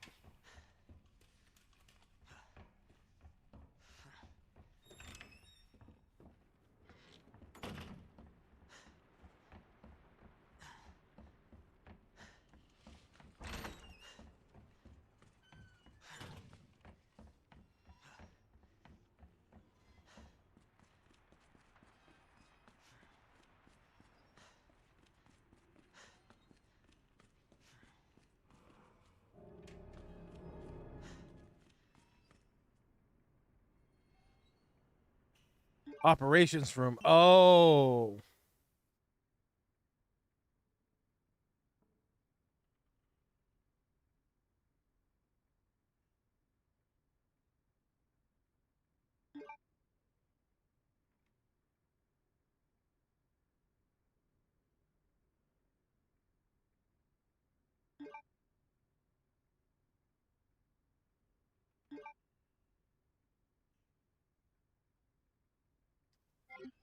Gotcha.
Like, damn legs are jelly, man.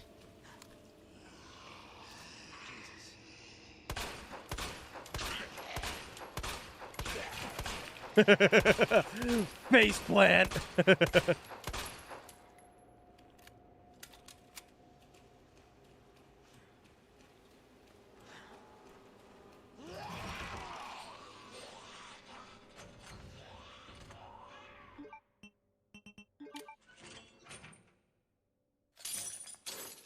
Maybe it's Claire's that's already on there?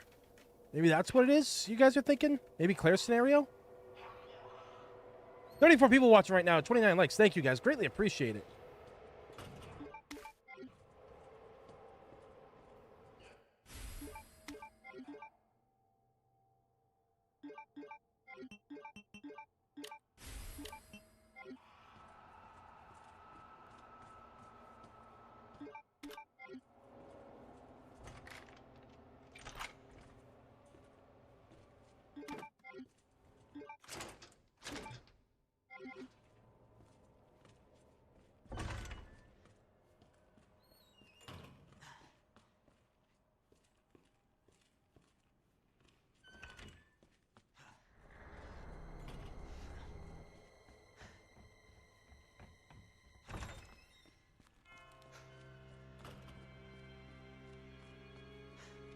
No, it's fine. It's fine helping. Like, I asked you guys for help, so it's no big deal. Nothing to be sorry for.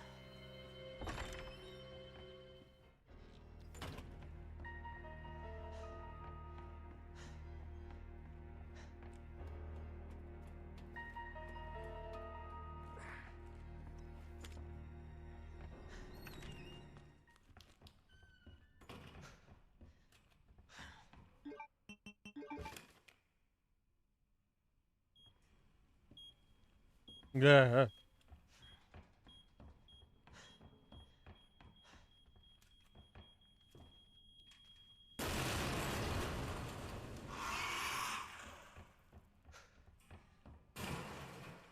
Great.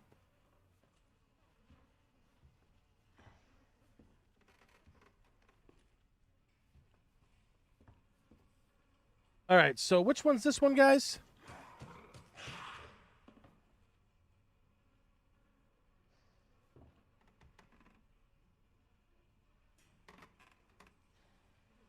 Preferably quick before that thing finds me.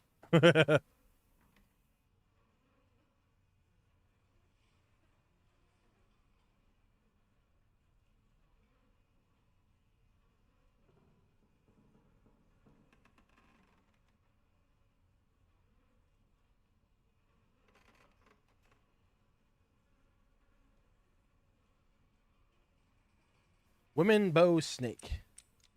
All right.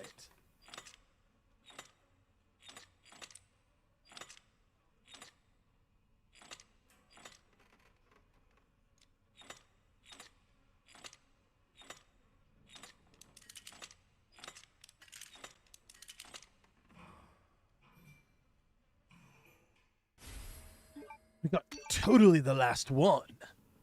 Little snake from The Simpsons there for you.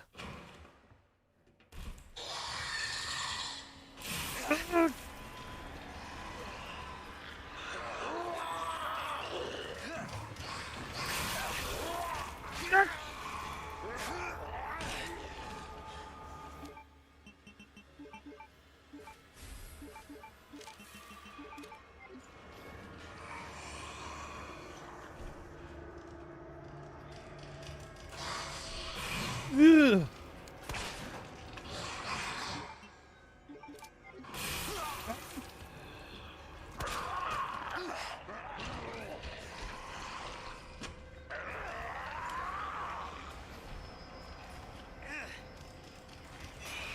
There we go.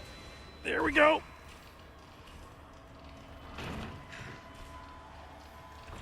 Fuck. Fucking hell, man. Screw that shit.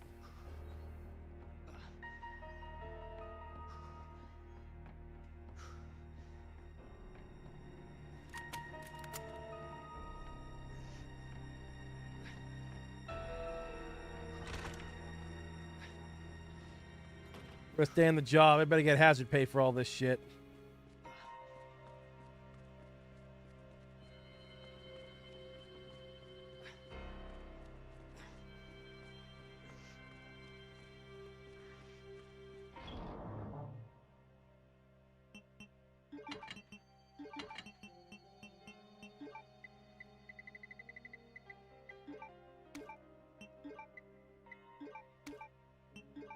For what's coming up and everything like that, we're just gonna take this bad boy.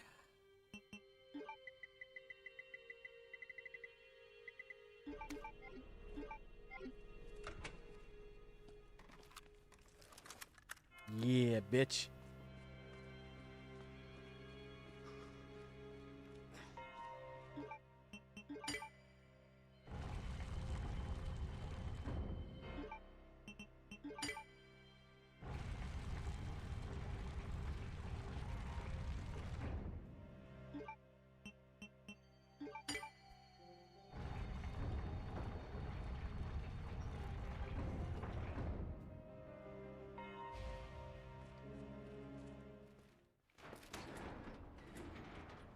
Let's go crazy!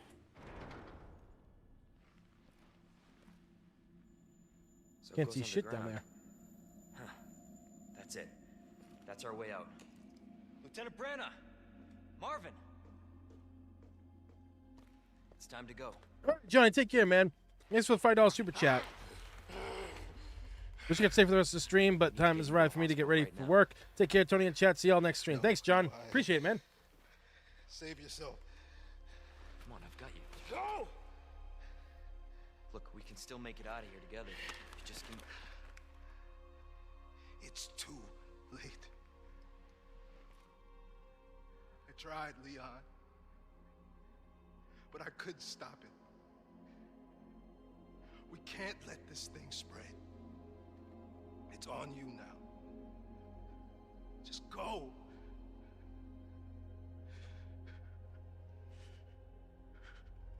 I understand.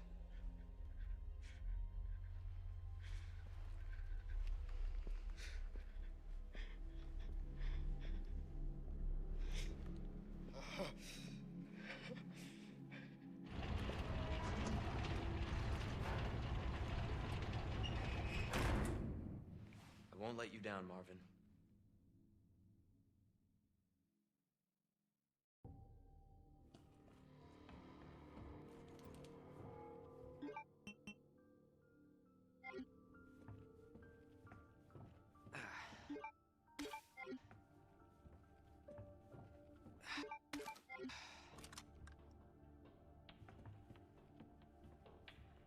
This just seems like a very weird room, to be honest.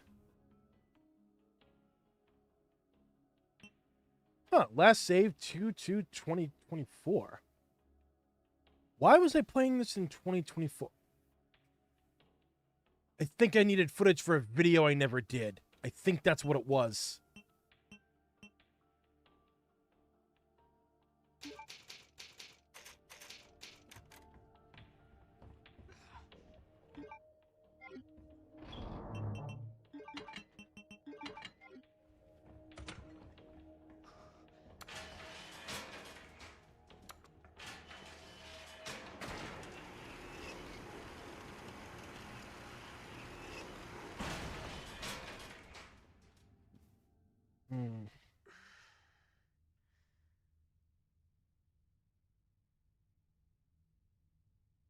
I got a message here. Wait. Final Fantasy Tactics, Infamous Chronicles.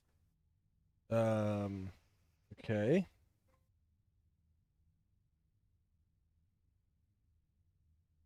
Oh, hell yeah. So, for you guys who don't know, they are doing a,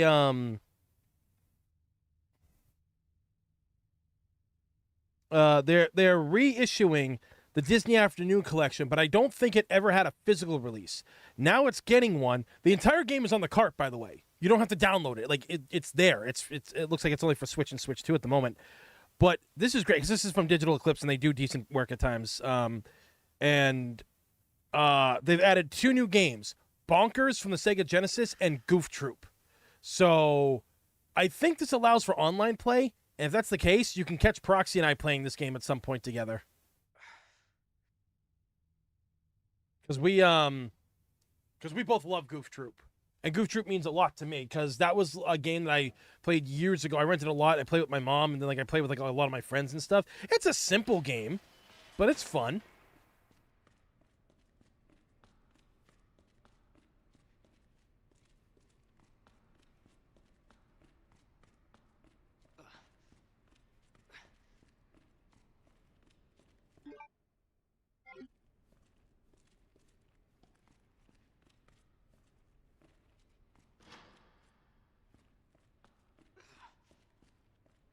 Yeah, because a lot of those games, not even just Goof Troop, but like DuckTales, Chippendales, Tailspin, all those games are really good. What the?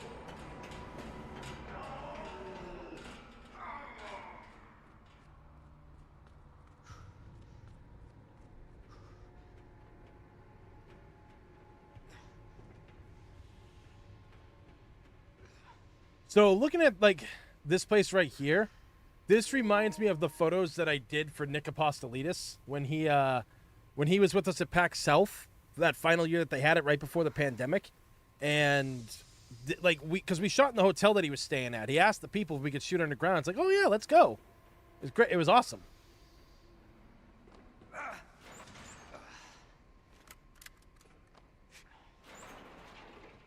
Goof Troop by Shinji Mikami. That's right, Cat Shark. That's right.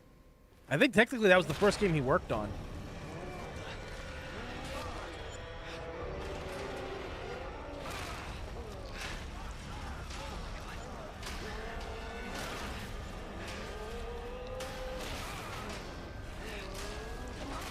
I still think it's great that they got TJ Rotolo to come back and let him be Birkin again, a role that he's been since 2007.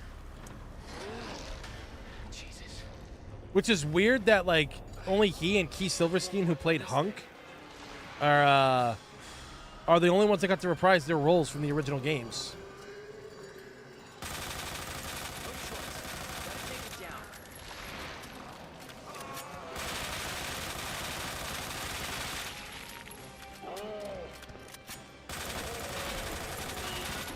Ugh.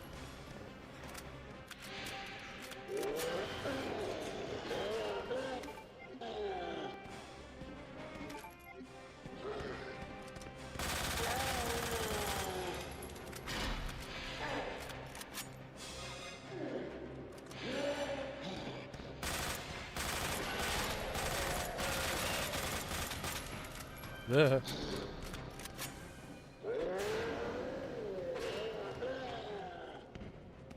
Umbrella Chronicles. I gotta get some Clear Eye on that.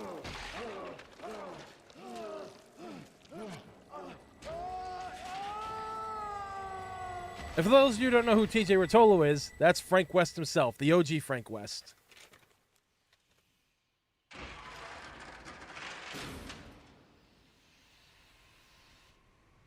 Somebody's watching me.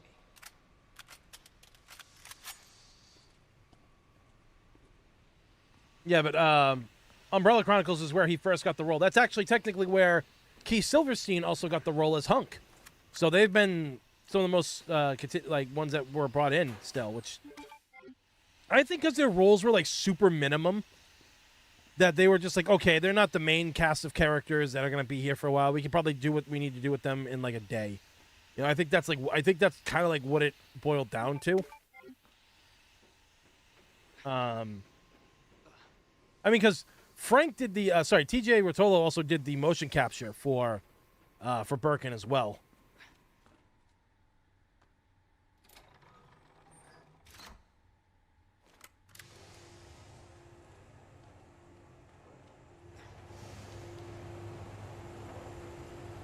It's covered wars, you know. Yeah.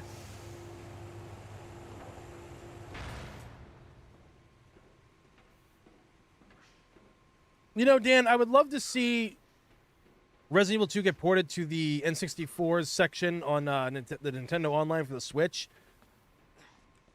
But I'm not sure if that's going to happen. Like, I really don't know. It's a weird state that shit's in, I feel.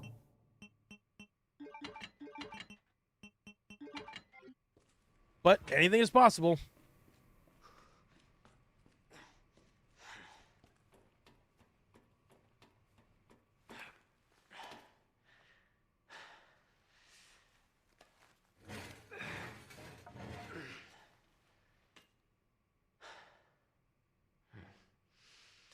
I mean, Street Fighter and Darkstalkers technically take place in the same world.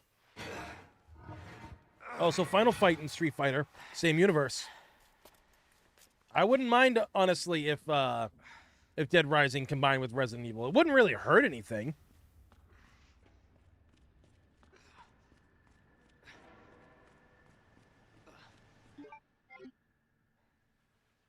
Damn. Need a key card. Puppy.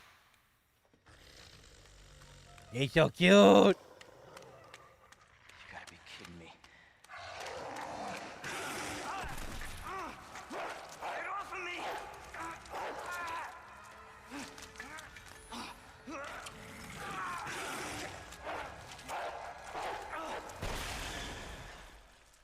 Hey, Who is that? stay sharp. Oh, poor puppy. Lower it. FBI. Yeah, right. Sorry. Thank you. How bad of a shot is he? Surprised you made it this far. FBI, huh? What's going on here? Sorry, that information's classified. Where you going? Do yourself a favor. Stop asking questions and get the hell out of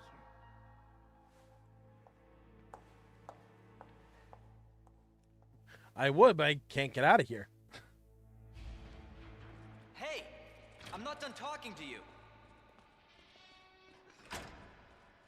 You know, I really wish that Jolene continued to get the role of Ada, because she was absolutely incredible in this. Like, the chemistry that she and Nick had for this is really good. The writing for her is really good, too. Her delivery is excellent.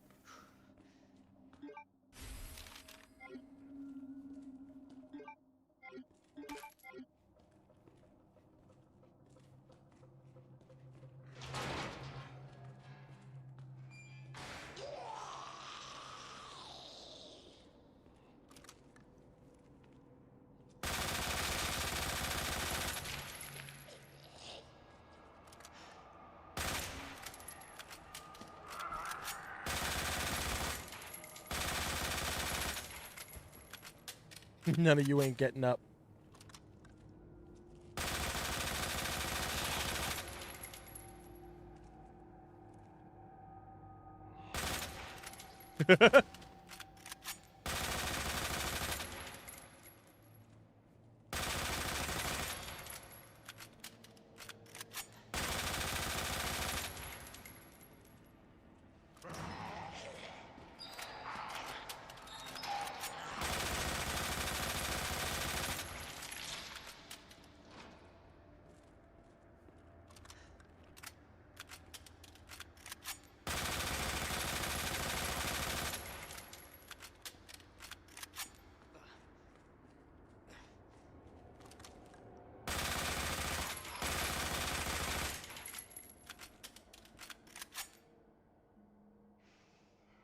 Yeah, like RE4, and like the thing of it is, here's the weird thing. She did really good A real human. in the RE4 the assignment Ada, or whatever that DLC was that we got in the remake. She was actually really good in that. So I kind of don't blame her as much, because people blame the actor first, but I think it's the way, like, people have to understand, it's the way that you're directed. Hopefully he's somebody's dinner by now. What do you mean by that? He's the bastard that locked me in here. I'm sure he had a good reason. He did. I was about to blow the whistle on his dirty ass. I'd have done the same thing to him, I guess. Separate ways, yeah, thank you. Hey, I'll make you a deal. Unlock this cell and I'll give you this. There's no other way out of that parking garage. Believe me. Sorry, I can't do that. I have to talk to the chief first. Who he never meets. We're both prisoners in this station. So either we play nice and help each other out, or... Shit. It's coming. What? What's coming? Come on. Come on, don't be an asshole. Okay, you need this. Just get me the fuck out of here. This kind of reminds me of RoboCop. I think that's like where this is taken from in some ways. He'll be fine. Oh my god.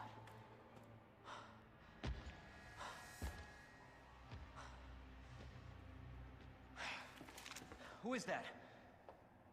It's just me. So you can put that thing away. That's what she said. I don't even know what happened. It just happened so quick. I'm 5. I told you to get out of here. You wouldn't want to end up like Ben. Just gave it to him. You knew him? He was an informant. Had information of use to my investigation. So what he said was true? Hey, you can't keep walking away from me. I don't even know your name. I'm Leon Kennedy. Find a way out, Leon. Before it's too late. Then we'll talk. Name's Ada.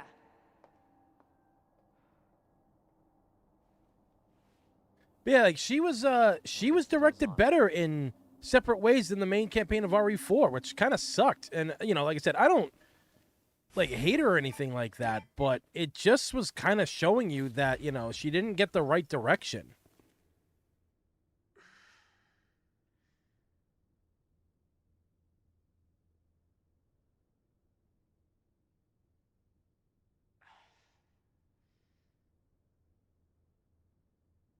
Yeah.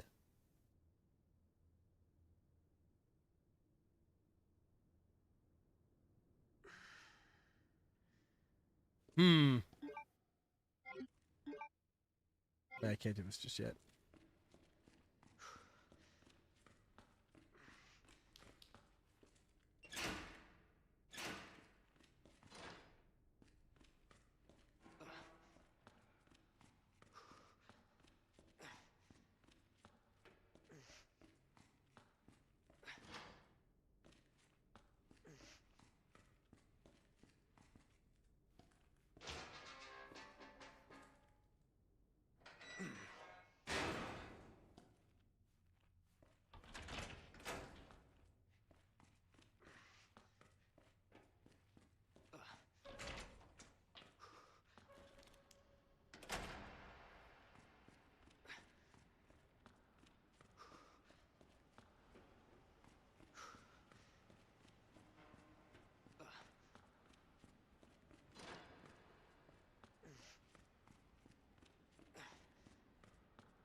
Puppies.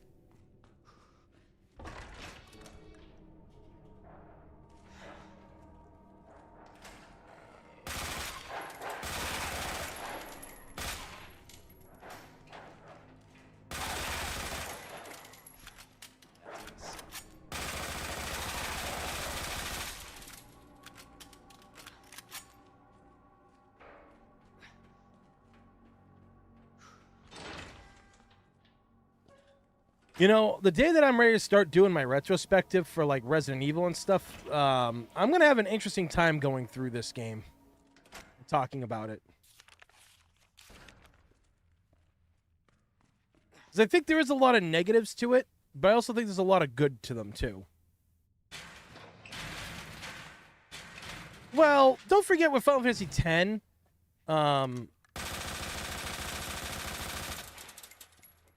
you know, don't forget with Final Fantasy X, that's still kind of the early days of voice acting in many ways. So, and people think that, like, the bad voice acting comes from Tidus's laugh, but that laugh is on purpose. It's supposed to be like that. He's supposed to make Yuna laugh. That's what he's trying to do.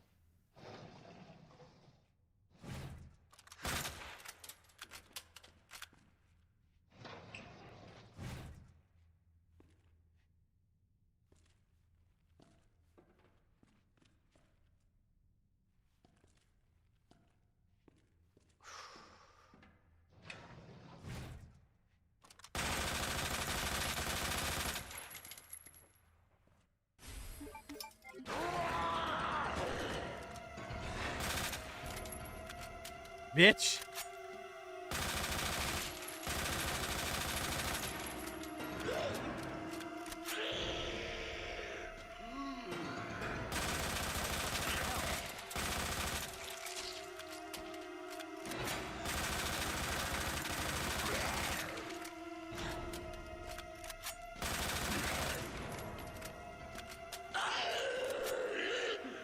Fucking super zombies here, man. Fuck this noise.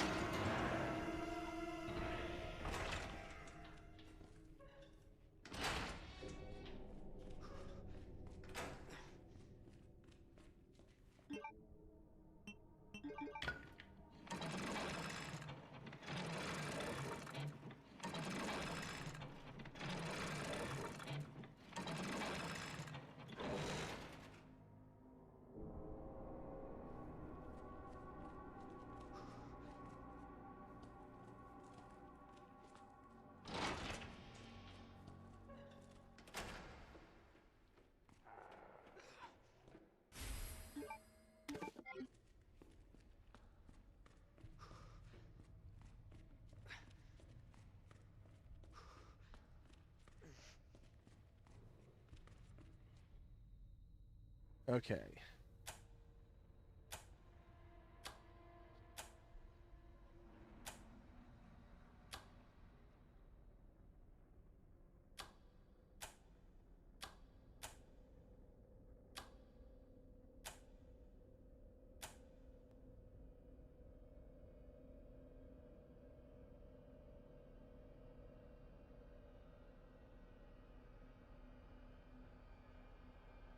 Jeez, so many messages this morning. He's doing the Lord's work. There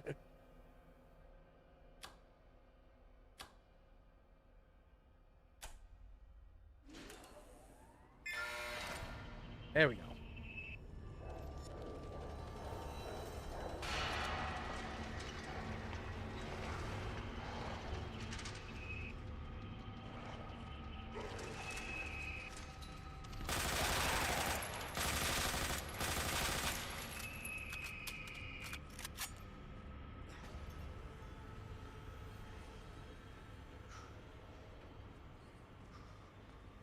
Oh, it's just one? Okay, that's not bad.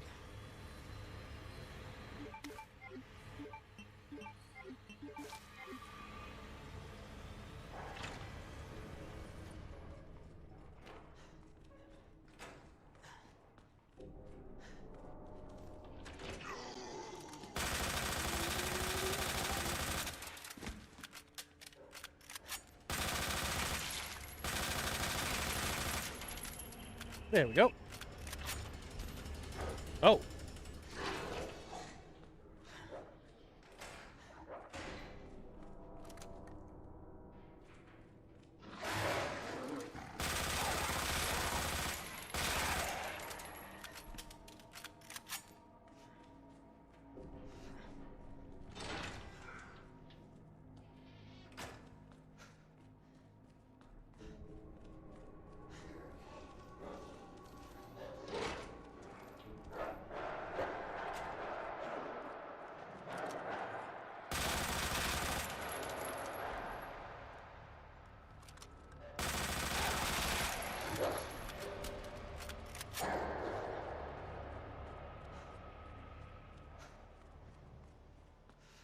Was there another one? Oh, shit.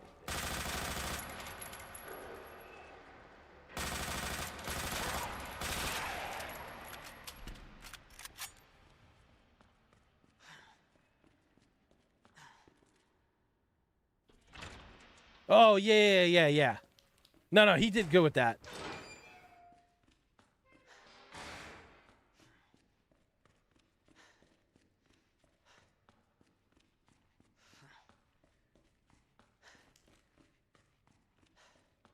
Health bloat is ridiculous. It kind of is.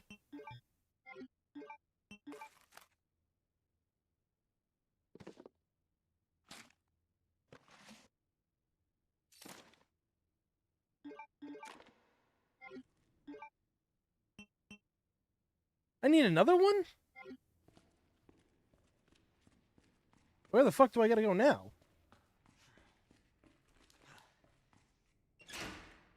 Shit.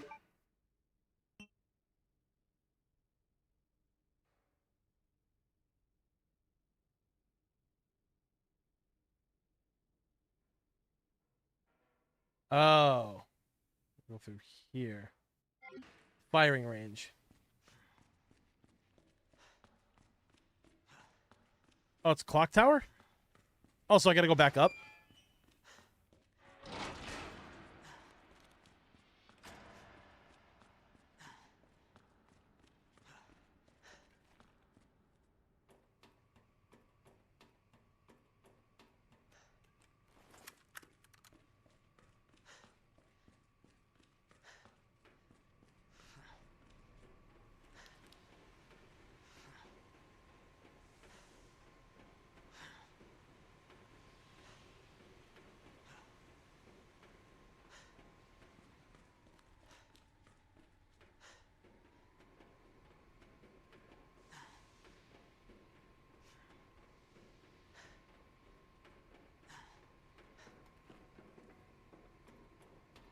Oh, wait, I can't get back up there. I need that. I need to move that thing back.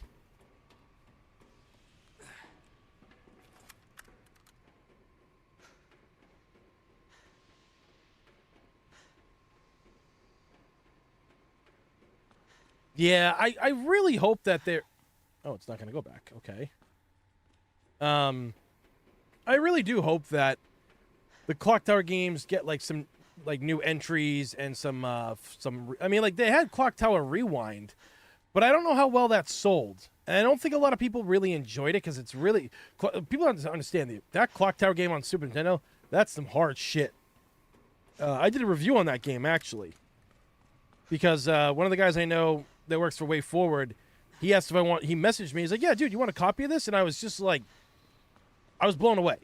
Because I'm not used to games being gifted to me or anything like that. So... Is that the way that I just came? Yeah, it is. So yeah, I was blown away by that.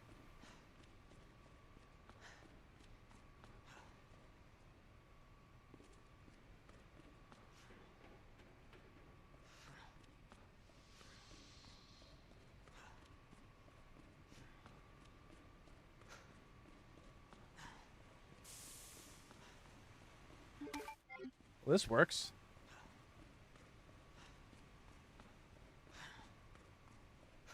Okay.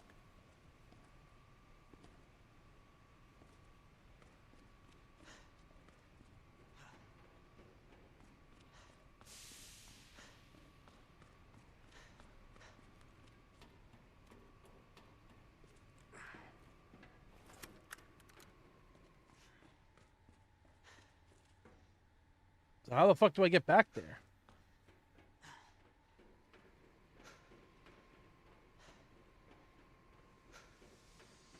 Oh, yeah, Haunting Ground, yeah. Mm-hmm. Yep.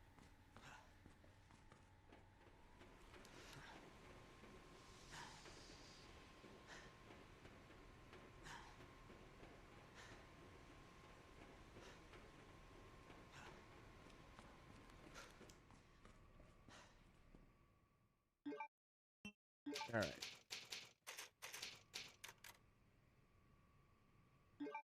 Alrighty then.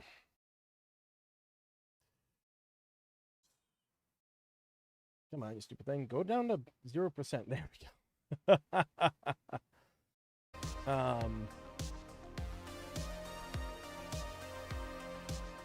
Yeah, Clock Tower just needs to be like RE, like in the sections where Mr. X chases you, but no weapons and more environmental elements. Yeah, that's true. It could work. Yeah, it'd be great if Capcom would port it. It's just, I mean, they're not looking at a lot of their old IPs, but they're also looking at a lot of their IPs. So it's, you know, it's strange what can happen and what will eventually transpire most likely, you know. But we'll see what happens in the future. But I think Capcom's doing pretty good right now for the most part, I feel, right? Anybody else feel? I mean, I feel like they're doing really good in a lot of ways. So...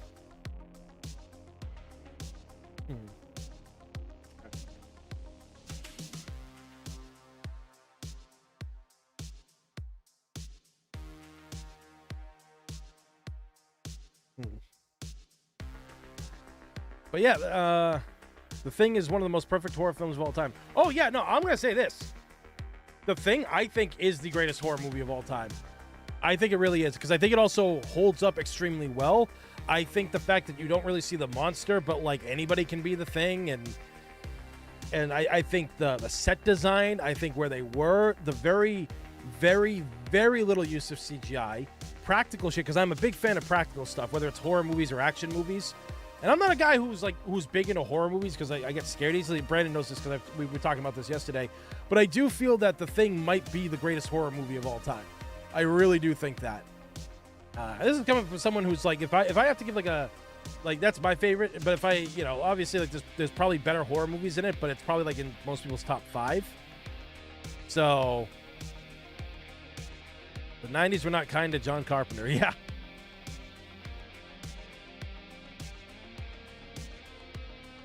But, man, I love the Dawn of the Dead, the original, of course, and then, obviously, the remake, I think, is fucking awesome. For some minor flaws that it has, but I think that it's still a pretty good remake.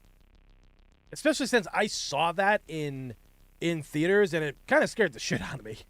It really did. It was actually a lot more brutal than the Resident Evil movies were, honestly. Because if I remember correctly, I think the first 2 Resident Evil movies, I think they were PG-13, and Dawn of the Dead was rated R. So,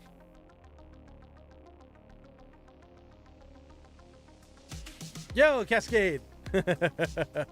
I do like everything about the thing. Like, there is not one point where I watch the thing and I'm just like, Jesus Christ, can we speed this up along here? Like, this is dragging. No, I think that what they put together in that movie, not even just like for for the writing and the directing and the camera work, the actors did really good, but like the tension that was built from all that did very well.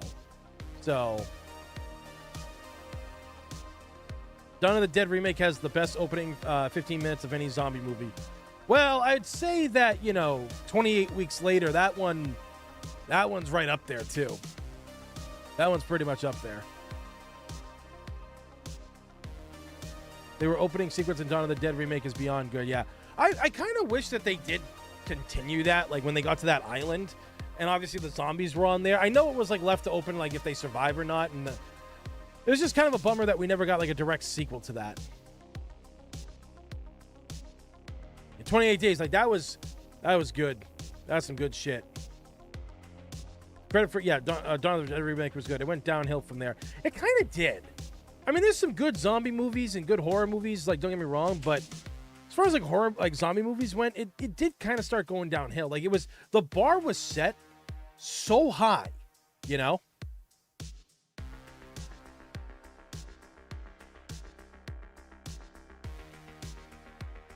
What do you think about the Rule of Rose rumor? I don't know what the rumor was, but it's probably just a rumor and it's a lie. That's like what I have to tell everybody about. You see, guys, we live in a world where rumors and clickbait are what bring people to channels, and I fucking hate it. Because you're not actually creating anything worthy. You're not creating anything of substance. It's all about fast clicks and getting your shit out there and then saying shit what you have no proof of. You have nothing to back up what you're saying. You're just saying, oh yeah, I heard a rumor about this. And it's stupid. It's dumb. But some people are out there when they report on it, they report it as it's a fact, like it's actually happening, and then they start saying all, it drives me up the fuck. There's no integrity. There's no integrity for people out there anymore. Oh, Blooper Team. Well, I mean, they're working on obviously the Silent Hill remake, but if it happens, yeah. I'm based when it comes to Dawn of the Dead 1978 versus 2004. Honestly, like, I love both. But I mean, it's hard for me to kind of even choose between those two because, like, the original is so iconic, and it was kind of an insane movie in so many ways. And, on that level of scale was really good. I really loved that movie. But then the remake comes out, and it's just so damn good. It pays homage to the original in many ways. They've even got actors from the original in that film for cameos. Which I always think is funny that, I think there's a lot of great stuff with that, but, man, like, there's just so much cool shit in that, and I actually like the fact that the priest, and because he was in the first one, years later, I recognized that he was the dad from Kenan and Kel, which I thought was dope.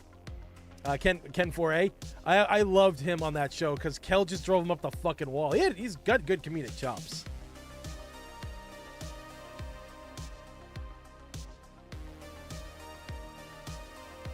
But, you know, there's just so many great movies, you know? So many great, like, horror movies, classics. And the reason why, like, a lot of the newer ones I don't think take as easy is because they play it safe. A lot of them are PG-13. And sometimes there's just no way to get them on the screen because companies don't want to, like, I mean, look. The Predator movies have gone through their ups and downs. But that Prey movie, that should have been in fucking theaters. When I watched that movie, holy shit, was that some good stuff. That had been the best Predator movie I'd seen in years. It was insane. Absolutely insane. You know? You just couldn't beat that. So,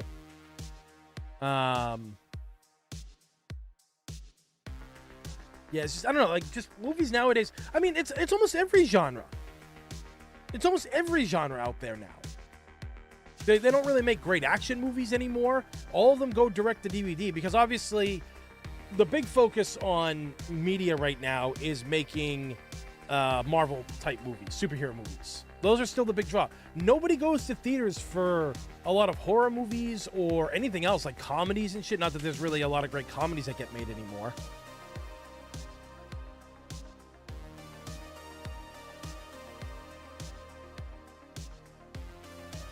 So, have you tried using the RPC S3 emulator? What do you think? Oh yeah, no, I tested that last year. I played Metal Gear Solid 4 on it. There was a crash at one point with it, but it looked amazing. It was fantastic. It was great. I played Ultimate Marvel vs. Capcom 3 for a little bit on it. Obviously, I don't have the online portion of that working for it, but you know, it's a great. Like, they're really cracking the PS3 code because people don't understand it was really hard to develop for the PS3 back in the day. Yeah, superhero movies are overplayed. I will admit that. But there's still some good ones out there. But it's just, if you don't get the hype built around your movie, no one's ever really going to see it. That's one of the worst fucking things. Unless it's like a big-time war movie or the Academy or big Hollywood producers put so much money in it that you see this movie everywhere that you have to go fucking see it because of, I don't know, like subliminal messaging or whatever. It doesn't happen as much.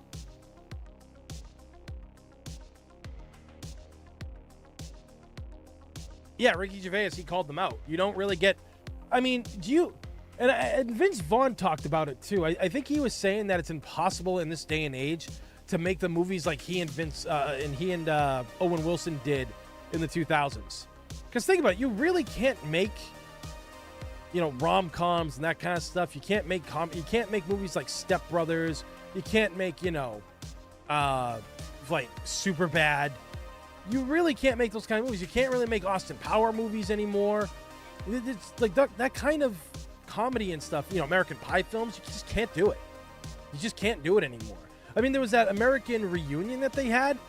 Nobody saw it. It was pretty good. Like, I actually thought it was a pretty good movie when I finally watched it, but nobody really talks about it. And I think it's because, like, those kind of movies are a product of their time where, like, you know, people don't want to see those types of movies. And I think it's a sad thing that we don't want to see these movies, you know?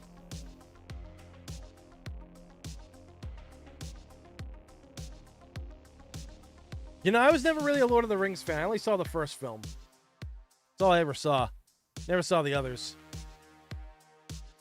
Which is weird because I'm into swords and sorcery, so you'd think I'd like the Lord of the Rings, but I just never cared to watch it. The only reason why I saw it was because back in high school, my teacher made us watch the first one because did we read the first book, or was that just a thing that she wanted to show us?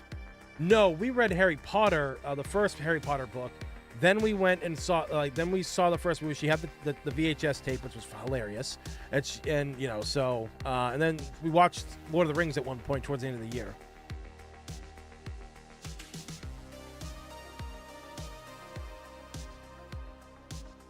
But Anyway, guys, I gotta get going. I got a really busy day today, so I'll try to pick this game up again tomorrow for you guys.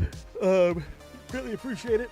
Thank you all for watching. I'll see y'all next time. Take care. Have a good one.